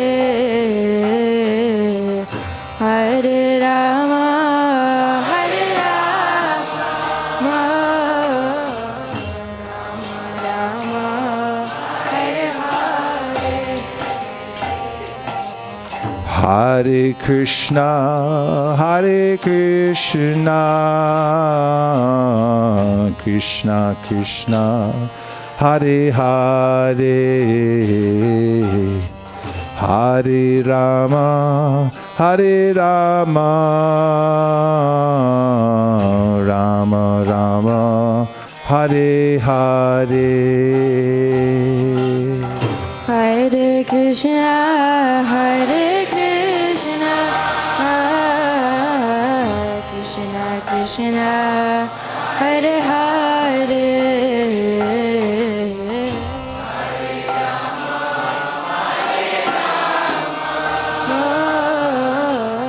Rama Rama, Hare Hare. Hare Krishna, Hare Krishna, Krishna Krishna, Hare Hare, Hare Rama, Hare Rama, Rama Rama, Hare Hare. Hare Krishna, Hare Krishna, Krishna Krishna, Hare Hare,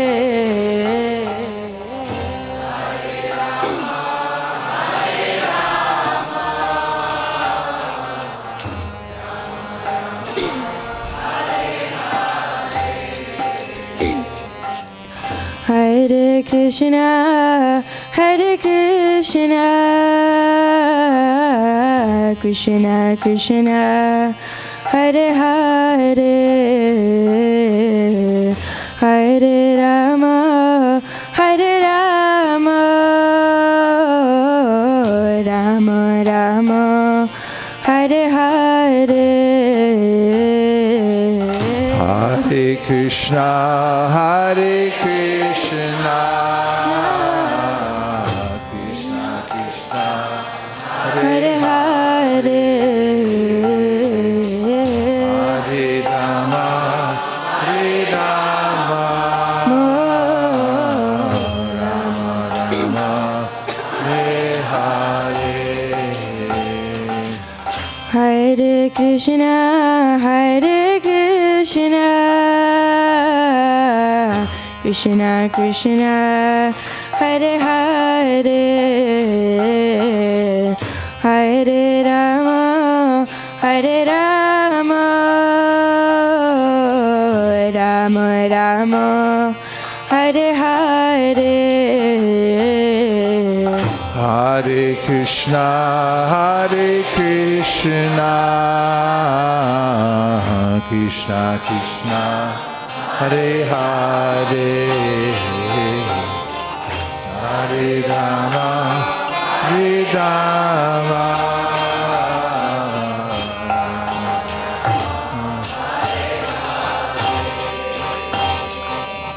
Hare Krishna, Hare Krishna, Krishna Krishna, Hare Hare, Hare Rama, Hare Rama, Rama Rama, Hare Hare. Hare Krishna, Hare Krishna, Krishna Krishna, Hare Hare.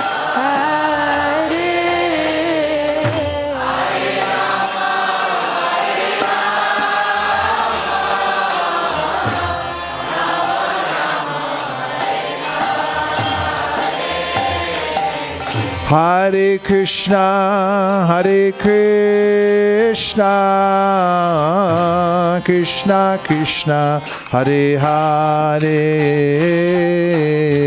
Hare Rama, Hare Rama,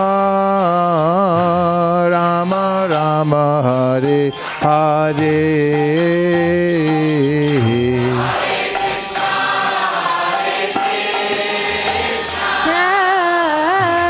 Krishna Krishna, Hare Hare,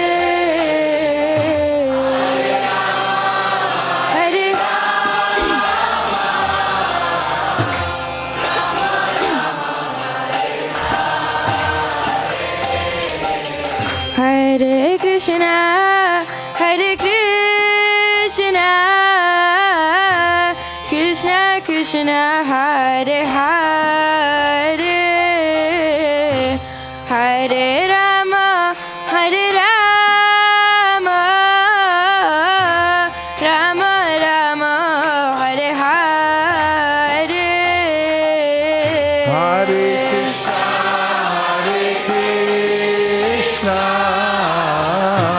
Krishna Krishna, Hare Hare, Hare Rama,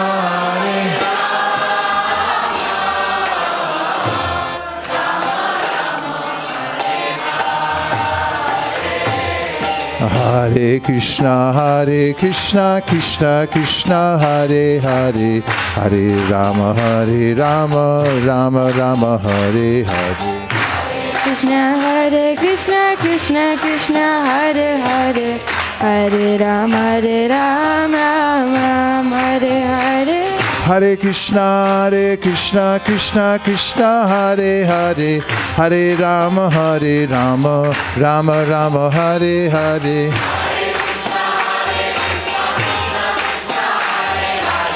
Hare Ram Rama, Hare Hare. Hare Krishna, Krishna Krishna, Hare Hare, Hare Rama, Rama Rama, Hare Hare. Hare Krishna, Hare Krishna, Krishna Krishna, Hare Hare, Hare Rama, Rama Rama, Hare Hare. Hare Krishna, Krishna Krishna, Hare Hare, Hare Rama, Rama Rama, Hare Hare. Hare Krishna,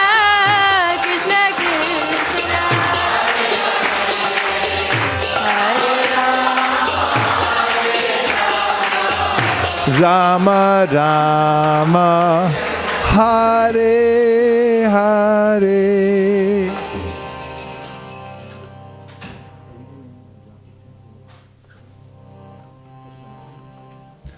So anyone who wants to start a home practice and be part of our japa club here, you can contact Shraddha Devi Dasi. Can you stand just for a sec so you can contact her? She'll put you on the list. That way you'll have more coaching and help with developing your japa. And coming weeks we'll be having our tent outside where you can meet others who are chanting japa and also get some extra instruction. So start a serious home practice, chanting japa. Take the VLCs to heart. They're voluntary life changes. It's your life. You can change it any way you like. No one can stop you. Now we're going to have some dancing. So we're going to move everything out of the way. All these asanas are going to go in the back. The rug is going to get rolled up. And this dance floor is going to open up for you to dance and chant together. I thank everyone for joining us here at ISKCON Silicon Valley for this part of the program. And everyone who joined us online from various parts of the world, let's all please thank them by saying Hare Krishna. Hare Krishna. Thank you very much. Hare Krishna.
Hare Krishna. Hare Krishna. Hare Krishna. Hare Krishna.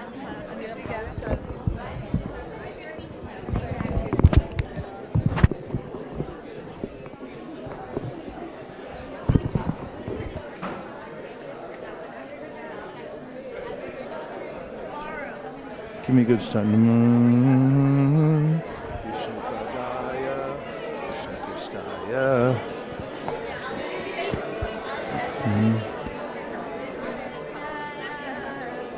Tale Namah. You know, tell the ladies to come this side or something. You didn't announce that. The ladies can stand on the left side if you'll be more comfortable over there, especially amidst the dancing, and make a little space in the middle.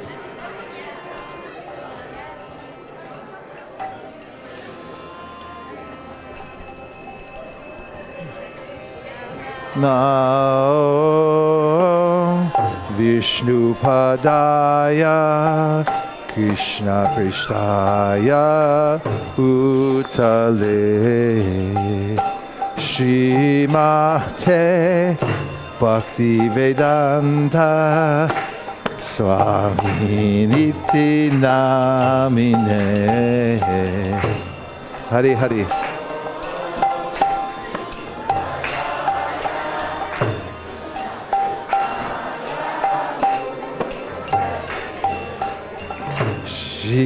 Srimate Bhakti Vedanta Swami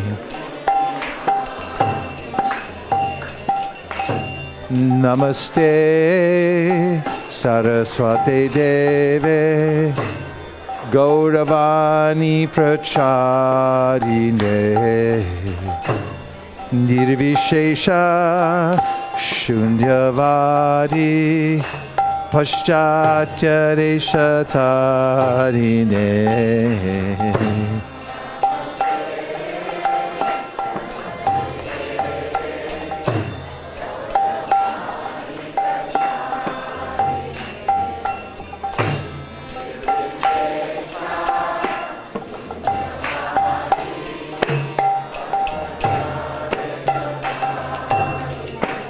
Jaya Shri Krishna Chaitanya Prabhu Nityananda Shri Advaita Gadadhar Shivasari Gaur Bhakta Vrinda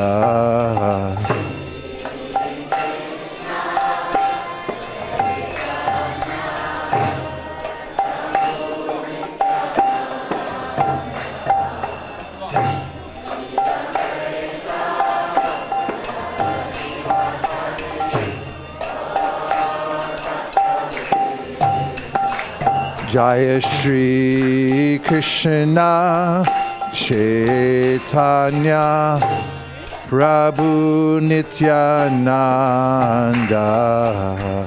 Shri Advaita Gadadhar Shivasari Gaur Bhakta Vrinda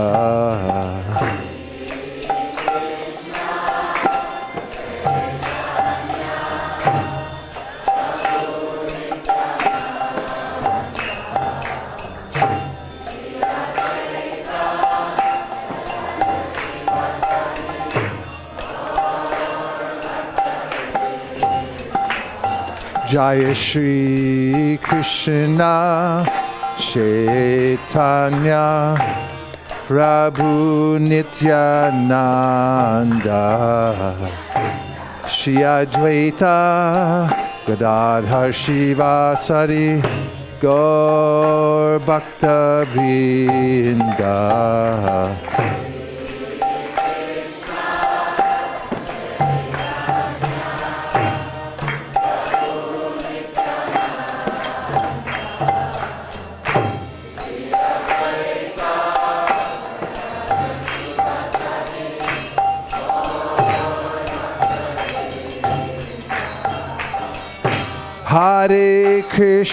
Hare Krishna, Krishna Krishna, Hare Hare, Hare Rama,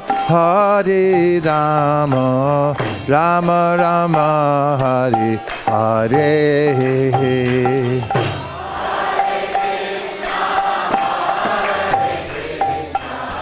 Krishna Krishna.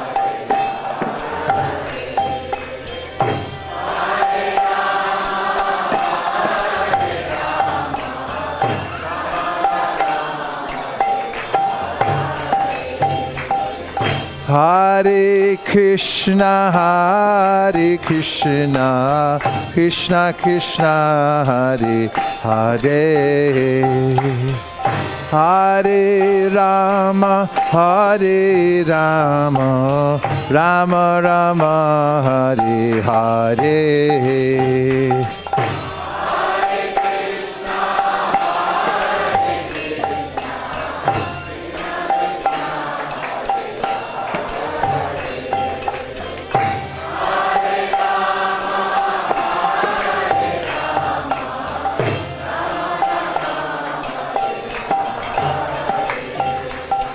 Hare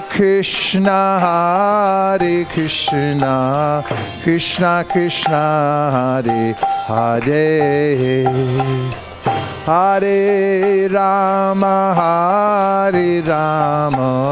Rama Rama, Hare Hare.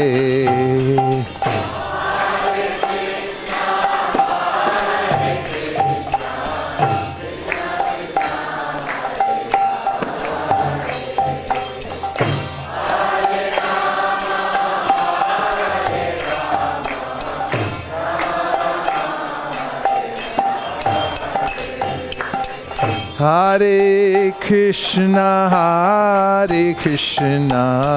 Krishna Krishna, Hare Hare. Hare Rama, Rama Rama, Hare Hare.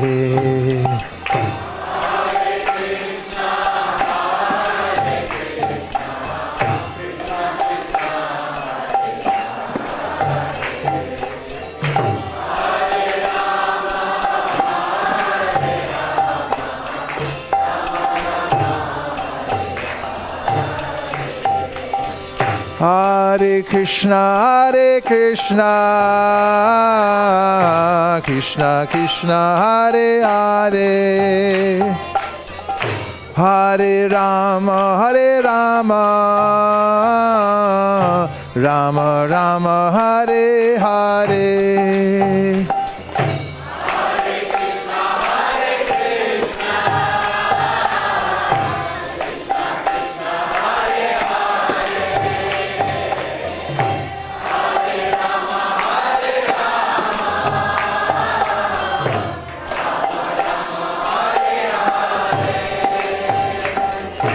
Hare Krishna,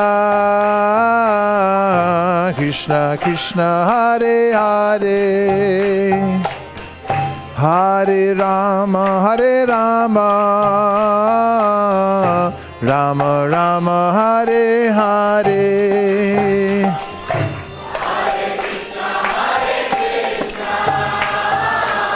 Help them come through.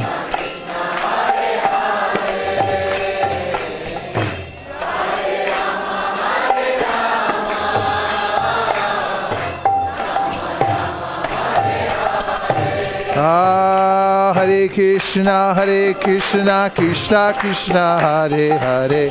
Hare Rama, Rama Rama, Hare Hare.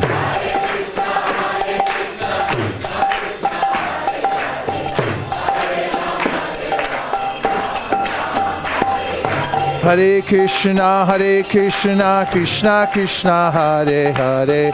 Hare Rama, Rama Rama, Hare Hare.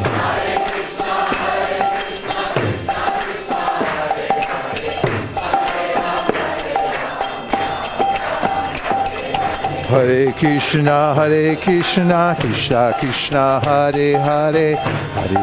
Hare Rama, Rama Rama, Hare Hare. Hare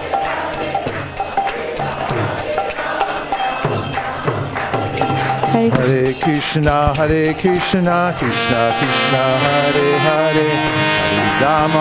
Hare Rama, Rama Rama, Hare Hare.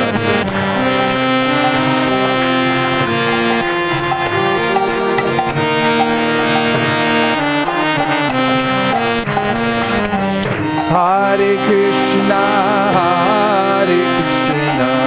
Krishna Krishna, Hare Hare. Hare Rama, Rama Rama, Hare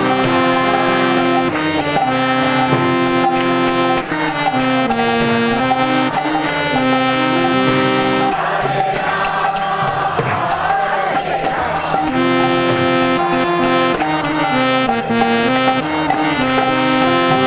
Hare Krishna, Krishna Krishna, Hare Hare. Hare Rama, Rama Rama, Hare Hare.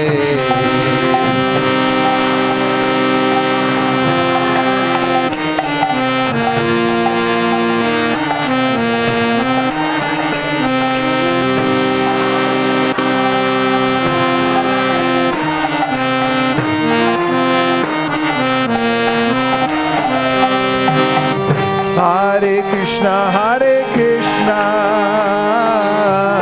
Krishna Krishna, Hare Hare.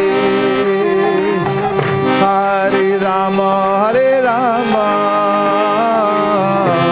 Rama Rama, Hare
Krishna, Krishna Krishna, Hare Hare, Hare Rama, Rama Rama, Hare Hare.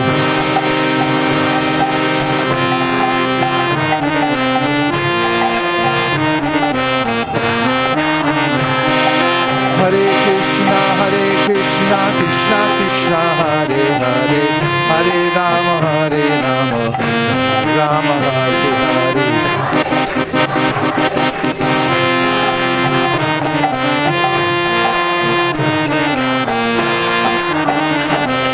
Hare Krishna, Krishna Krishna, Hare Hare, Hare Rama, Rama Rama, Hare Hare.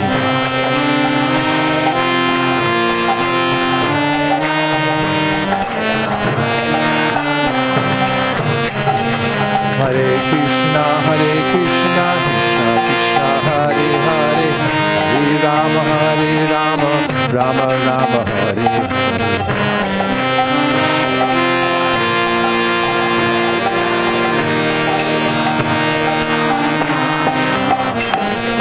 Hare Krishna, Krishna Krishna, Hare Hare, Hare Rama, Rama Rama, Hare Hare.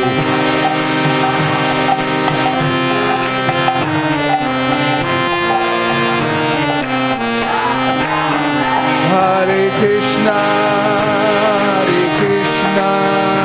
Krishna Krishna, Hare Hare, Hare Rama, Rama Rama, Hare Hare.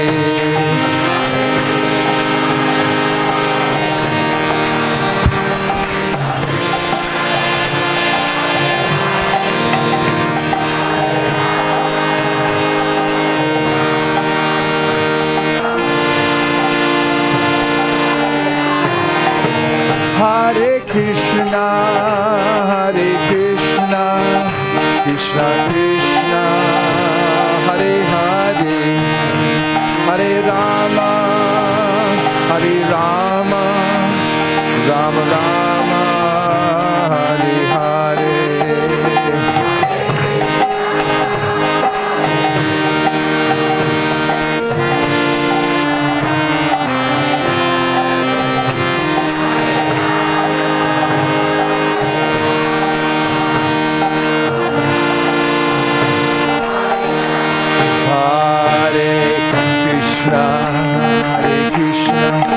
Krishna Krishna, Hare Hare, Hare Rama, Rama Rama, Hare Hare, Hare Krishna.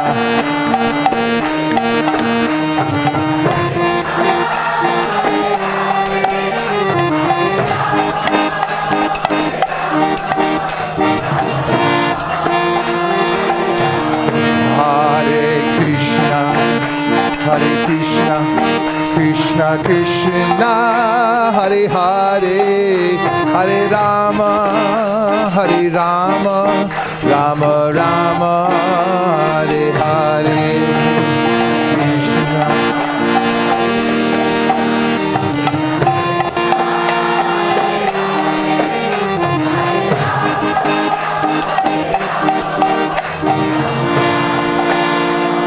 Govinda Jaya Jaya, Gopala Jaya Jaya. Govinda Jaya Jaya, Gopala Jaya Jaya. Radha Ramana Hari Govinda Jaya Jaya. Radha Ramana Hari Govinda Jaya Jaya. Govinda Jaya Jaya, Gopala Jaya Jaya. Govinda Jaya Jaya, Gopala Jaya Jaya. Radha Ramana Hari Govinda Jaya Jaya. Radha Ramana Hari Govinda Govinda Jai Jai. Govinda Jai Jai, Gopala Jai Jaya. Govinda Jai Jai, Gopala Jai Jaya. Govinda Jai Jai, Gopala Jai Jaya. Govinda Jai Jai, Gopala Jai Jaya. Radha Ramana Hari Govinda Jai Jai. Radha Ramana Hari Govinda Jai Jai. Govinda Jai Jai, Gopala Jai Jaya. Govinda Jai Jai, Gopala Jai Jaya. Radha Ramana Hari Govinda Jai Jaya. Radha Ramana Hari Govinda Jai Jaya.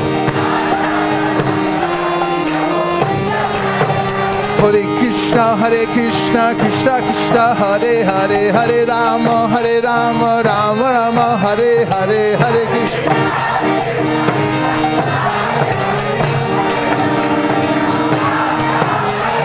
Hare Krishna, Krishna Krishna, Hare Hare, Hare Rama, Rama Rama, Hare Hare.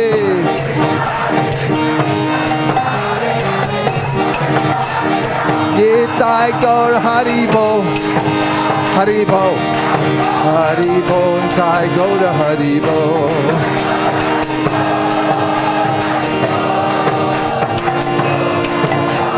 Nitai Gaur Hari Bol, Hari Bol, Hari Bol, Nitai Gaur Hari Bol.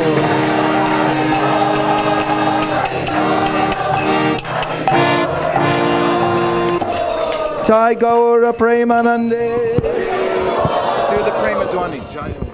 Jai Om Vishnupad Paramhans Parivajakacharya Stotar Sat. His Divine Grace A.C. Bhaktivedanta Swami Srila Prabhupada ki. ISKCON BBT Founder Acharya Srila Prabhupada ki. Jai Om Vishnupad Paramhans Parivajakacharya Stotar Sat. His Divine Grace Bhakti Siddhanta Saraswati Goswami Maharaj ki. Anant Koti Vaishnav Vrinda ki. नामाचार्य Shri Haridas Thakur की. प्रेम से कहो श्री कृष्ण चैतन्य प्रभु नित्यानंद श्री अद्वैत गदाधार श्रीवास आदि गौर भक्त वृंद की. श्री श्री राधा कृष्ण श्याम कुंड राधा कुंड गिरी गोवर्धन की. ब्रजभूमि वृंदावन धाम की. नवदीप मायापुर धाम की. पुरुषोत्तम क्षेत्र जगन्नाथपुरी धाम की. गंगा मई की. यमुना मई की. हरिनाम संकीर्तन यज्ञ की. ट्रांसीडेंटल बुक डिस्ट्रीब्यूशन की. All glories to assembled devotee. All glories to assembled devotee. All glories to assembled devotee. All glories, all glories, all glories to Sri Guru and Sri Gauranga. Hare Krishna. Next we'll have Narsimdev prayers, but we request all devotees to kindly take a seat before we begin. Today's Narsimdev prayers will be sung by Anushri. So Anushri can be ready. We'd like to dedicate tonight's Narsim prayers to two individuals. One is Deepak Prabhu's daughter. Their devotees recently moved from Las Vegas to Pleasanton. During a visit to India, she fell critically sick and is in the ICU at this time. So we'd like to pray for her safe recovery. May Lord Narsimdev protect her in all respects. The second is, we also would like to pray for Bhakti Madhur Govind Swami, formerly known as Mukhan Lal Prabhu, Srila Prabhupada's disciple. He is Vanamali Mataji's father. He is ill in the hospital in Bangladesh. So we'll also like to request for his safe recovery. May Lord Narsimdev protect in all respects. Hare Krishna. Namaste Narashingaya.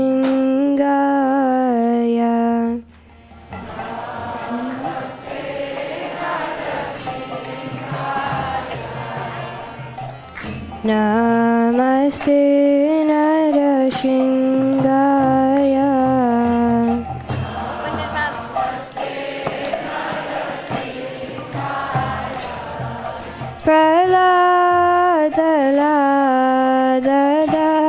Praladadayine.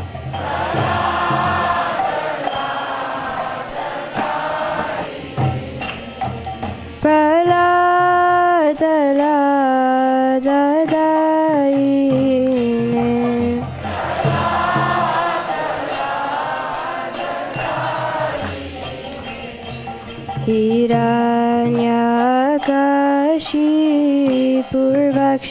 Hiranyakashipurvakshaha.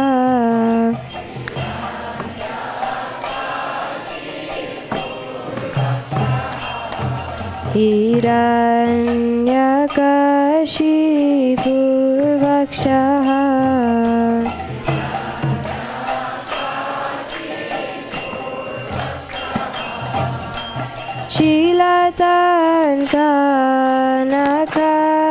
Shilatankanakalaye.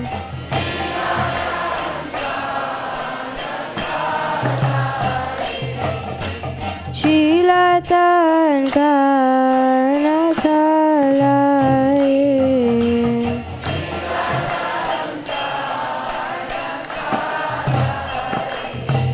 Ito Narshinga Parato Narshinga.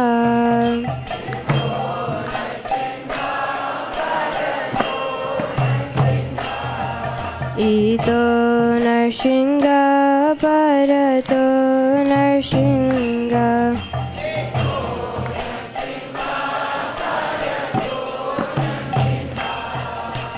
Yato yato yami tato Narshinga.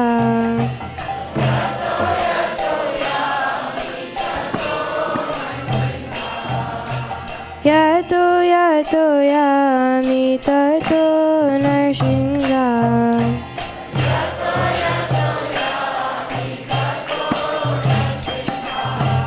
Bahir Narshinga, Hridaye Narshinga.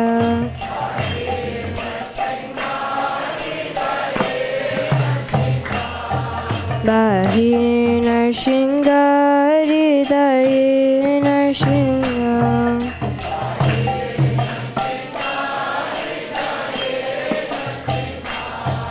Narashinga Madim Sharanam Prapade.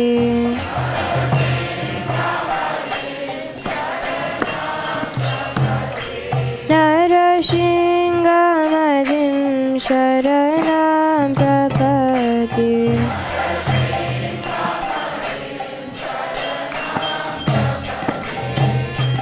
Tava Kara Kamalavari Nakam Adhuta Shingam Lalita Hiranyakashipu Tanu Bringam Keshavadita Narahari Rupam Jaya Jagadisha Hare Jaya Jagadisha Hare Jaya Jagadisha Hare.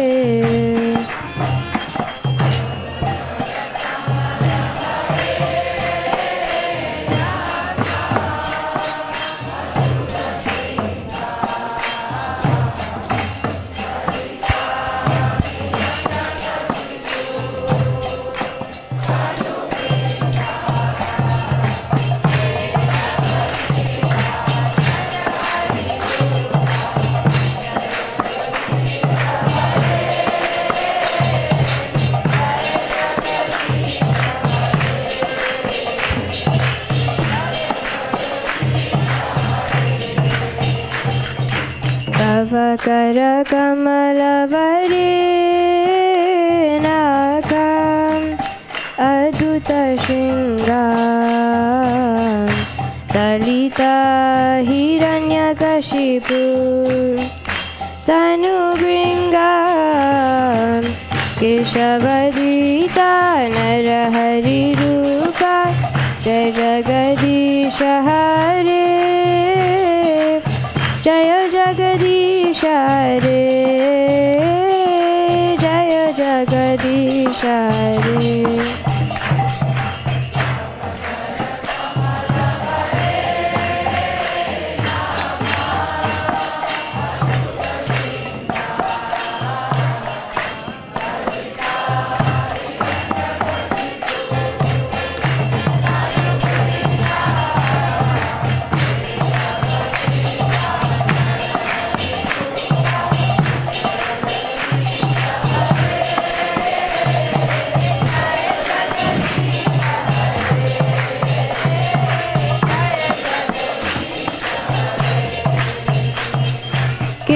Keshavadita Narahari Rupa, Jaya Jagadish Hare,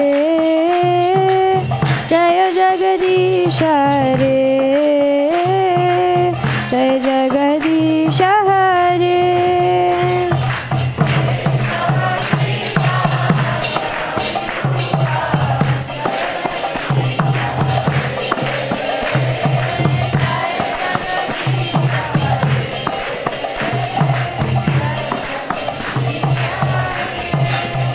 Jaya Lakshmi Narasingha Jaya Narahari, Jaya Lakshmi Narasingha Jaya Narahari.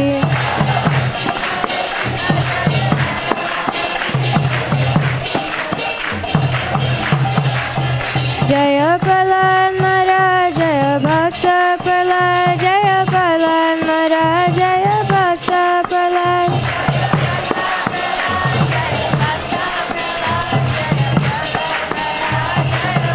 Jaya Jaya Prabhupada, Prabhupada, Prabhupada, Jaya Jaya Prabhupada.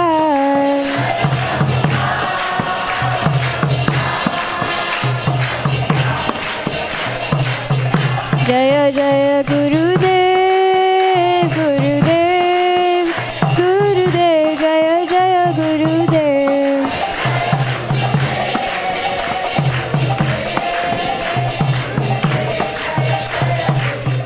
Nitai Gaura Hari Bol, Hari Bol, Hari Bol, Nitai Gaura Hari Bol.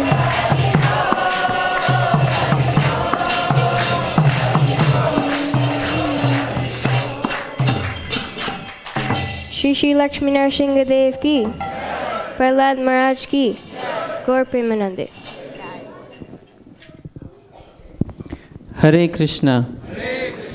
Hare Krishna. Krishna Krishna. Hare Hare. Hare Rama. Hare Rama. Rama Rama. Hare Hare.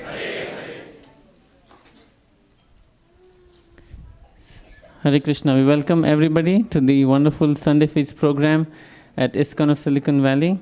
It's always nice to see a hall full of devotees. In fact, we also have an overflow. Devotees looking out there from the window. But there is enough space inside if you'd like to come in and have a seat.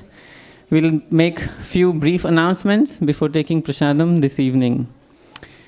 So we'd like to welcome back His Grace Vaisheshika Prabhu from his long trip to Europe. And we'll begin by thanking our speaker for this evening, His Grace Vaisheshika Prabhu, and for also leading a very wonderful kirtan. Let's give him a big round of applause.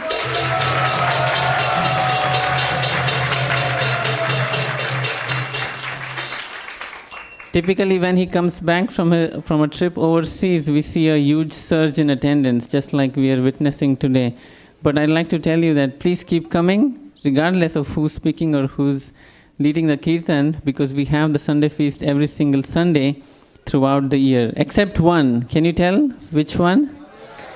Yeah, like last Sunday on 7th of July, we didn't have an official Sunday feast, although the temple was open, and that's because of the Jagannath Rath Yatra.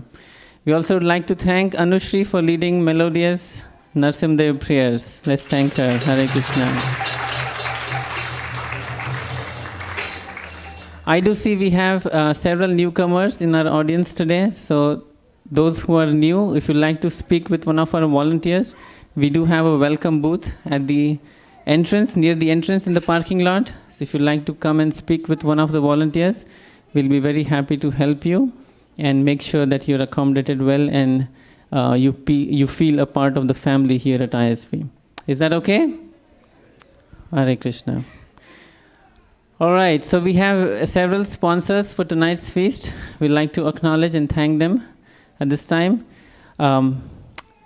So we have sponsorships / special occasions, because sometimes the sponsors like to stay anonymous, but we still would like to acknowledge the occasion that they are sponsoring for.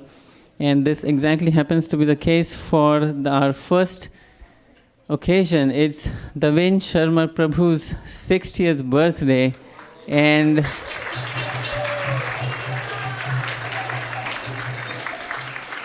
although he doesn't like to be in limelight, we'd like to ask him to come forward so that he can get blessings from all the devotees.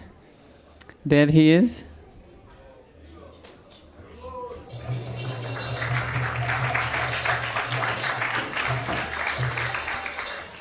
Hare Krishna. Davin Prabhu, hold on. Did you see this coming, or was it a surprise? It was a surprise. Okay. Does he look surprised? There's some more surprise coming up later. So would you like to say a few words on the occasion of the 60th birthday? No, I'm not prepared for it. It was really a surprise. So not much to say, but every time I come here, I enjoy the gathering at the temple and enjoy company of all the beautiful and loving people. Hare Krishna. Thank you very much, Davin Prabhu. I see your wife is also here, so we'd like to wish you especially a very happy birthday, and both of you very happy and pleasant life in Krishna consciousness. Please do keep coming to ISV, and we very much value your association, and we consider you part of our family here. Hare Krishna. These are special Mangaladi sweets for you. Hare Krishna. Thank you. In his father's memory, Murli Manohar Prabhu is sponsoring tonight's feast. So we'd like to request Prabhu, would you like to come forward for a minute? Okay, there he is. Hare Krishna, Krishna Krishna, Hare Hare, Hare Rama. Would you like to say a few words? Thank you everybody for being here, and I just pray to God for my father, rest her soul in peace. Thank you very much. Hare Krishna. Here's a beautiful picture of Sitaram and Hanuman. Thank you, Prabhu. Murli Manohar Prabhu, you may not know, he lives very close to the temple, right exactly opposite, and they keep coming here several times a week, which is very nice. Hare Krishna. Thank you, Prabhu.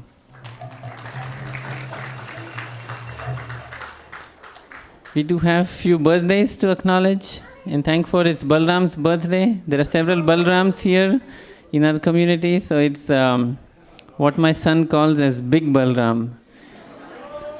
Where is Big Balram? The biggest Balram. Okay, come.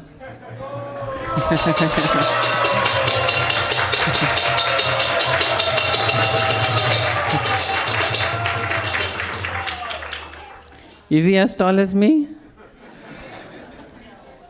Almost? Who's taller? Me, right? Still okay.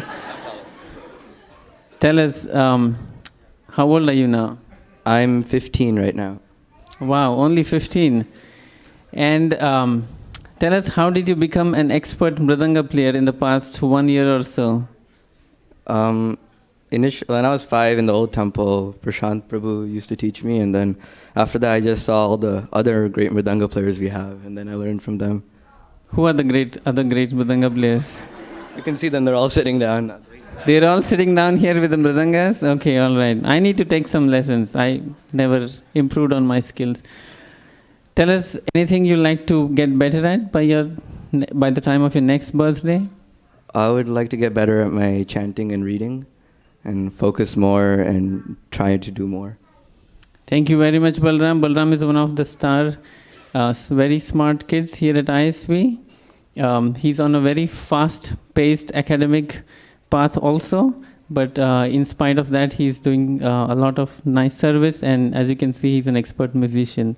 Happy birthday, Balram. Hare Krishna.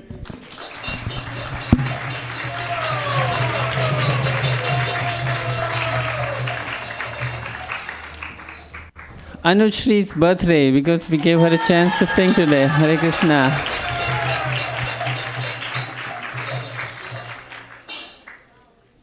And Anushri, how old are you now? 11. 11, wow. Yeah, not as tall as me yet. Tell us what you like the best at the temple. Arti and Kids Kirtan. Aarti and Kids Kirtan. Are you looking forward to the Kids Kirtan today? Anything else you'd like to share or tell us on your birthday?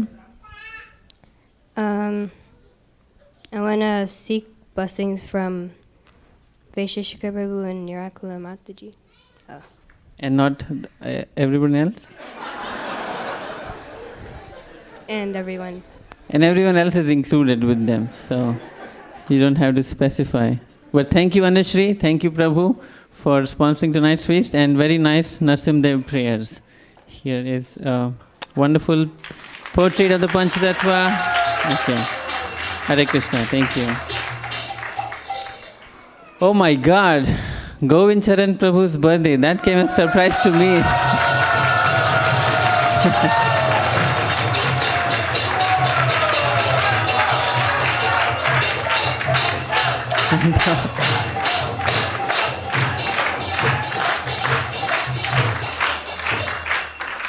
Don't worry, I'm not going to ask your age. So tell us, how did you come up with this idea of organizing Sadhu Sangha, which has become a big hit throughout North America? Hare Krishna. Our Guru Maharaj, His Holiness Indradhanu Maharaj, has been traveling in US prior visiting every city. And then he's getting old and he couldn't travel. One year we had to cancel half the cities. That's when we decided, instead of us meeting him, maybe we can have one place where, instead of him meeting us, where devotees come. First year we had it at Dallas, and there are so many local devotees and so many other devotees that were interested in joining as well, beyond his disciples. So we made it as a public program from the next year onwards, and devotees were very responsive and enthusiastic to join and serve. So it gradually grew bigger. Wonderful. It has become such a big program now, Sadhu Sangha. For those who are not aware about it, it's an annual Kirtan event held during the Memorial Weekend. And Govind Charan Prabhu and his exemplary wife, Rasika Shiromani Mataji, they work very, very hard to put this program together every single year. Anything else you'd like to share on your birthday? Did it come as a surprise? Kind of? Okay. Oh, there. Wow. Nothing better than this. Any final words? Thank you very much, Prabhu. And beautiful portrait of Shri Sita Ram and Hanuman, and Mangalarti sweets. Hare Krishna. I was thinking we are done with birthdays for this week, but looks like not. So, it was Nirukula Mataji's birthday on 11th of July.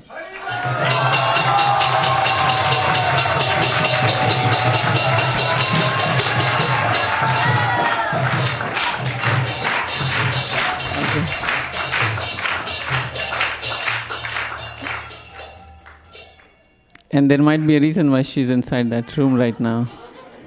Maybe we're not supposed to announce, but I did get secret information to announce, so not my fault. All right. Ramananda Sakha Prabhu's birthday is today.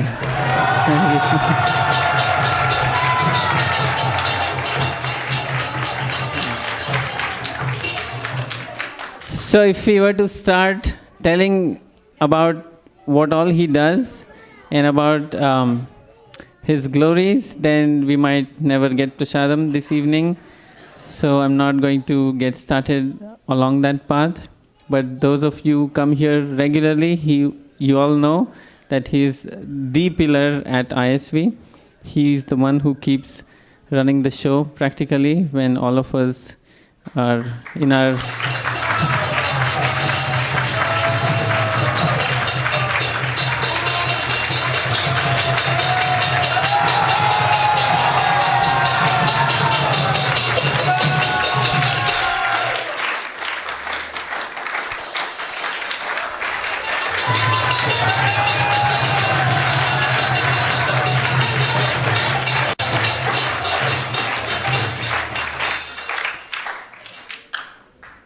We come here once or twice a week, maybe at most thrice, but I would not ask you to guess how many times he comes here, right? So we'll just have you speak a few words, Prabhu. Hare Krishna, thank you very much for your association and all the things that you do for me. It means a lot for me. And thank you very much for I have seen many of you just show a lot of respect for me, although I don't deserve it, but I appreciate for what you do, and I'm very, very fallen, so please don't think that I'm advanced here. Just treat me as a neophyte, and please shower me with all your blessings. Thank you very much, Prabhu. Hare Krishna.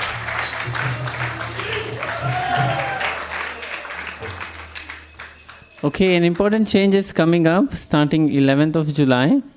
For the benefit of everyone, we have considered various timing possibilities for the Sunday Feast program, and we have converged onto this new timing, which will start from 11th of August. Okay, so I'm just going to read it quickly. This will be sent across in emails, and we also have flyers which has the detailed information. From 11th of August, the Sunday program will start at 4 instead of 3, and it will go on till 5:30. The Kirtan will start at 5:30, and from there on, everything as usual, but half an hour later. Okay, including Prasadam, and the kids program, the kids Kirtan will still continue. The Shayan Arti will also continue at 7:30 instead of 7. If you have any questions, please do stop by at the welcome booth. Some of the volunteers will be there to answer any questions or concerns with the time change. Thank you. We'd like to acknowledge all our cooks this evening. We'll still let Avantika read out all the names, but I have them here for making it quicker. Hare Krishna, today's Prashadam was cooked by Bali Mardhan Prabhu, Chakuben Mataji, Ujjvala Rasa Mataji, Shama Bhakta Prabhu, Rajara Prabhu, Shriram Prabhu, Narsiman Prabhu, Dhir Prashant Prabhu, Divanand Prabhu, Gopi Priya Mataji, Hema Mataji, Tejas, and Baram.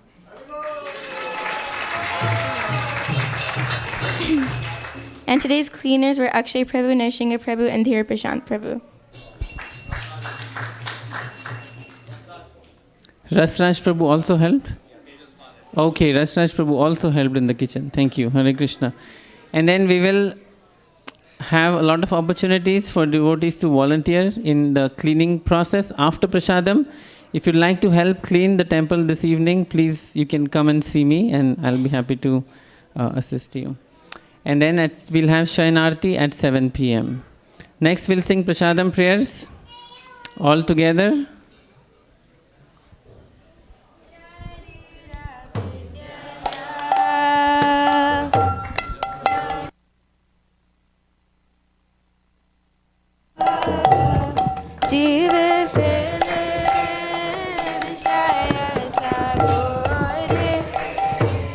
Dharmadye jivayati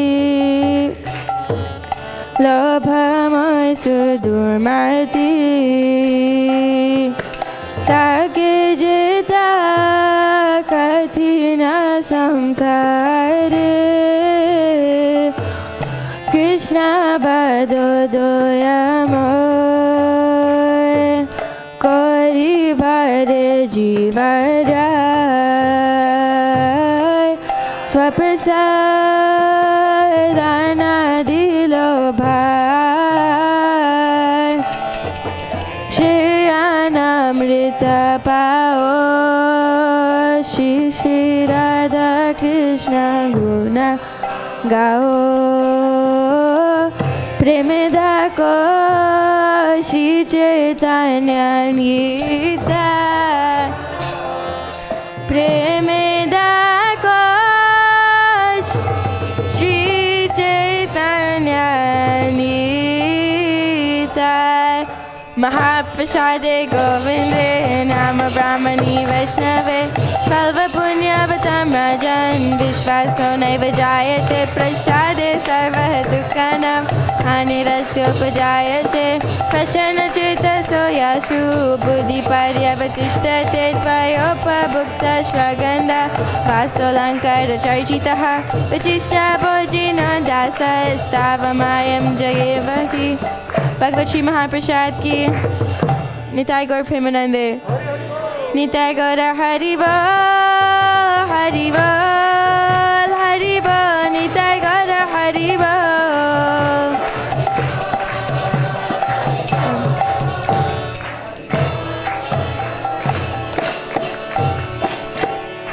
Please come take prasadam. Haribol.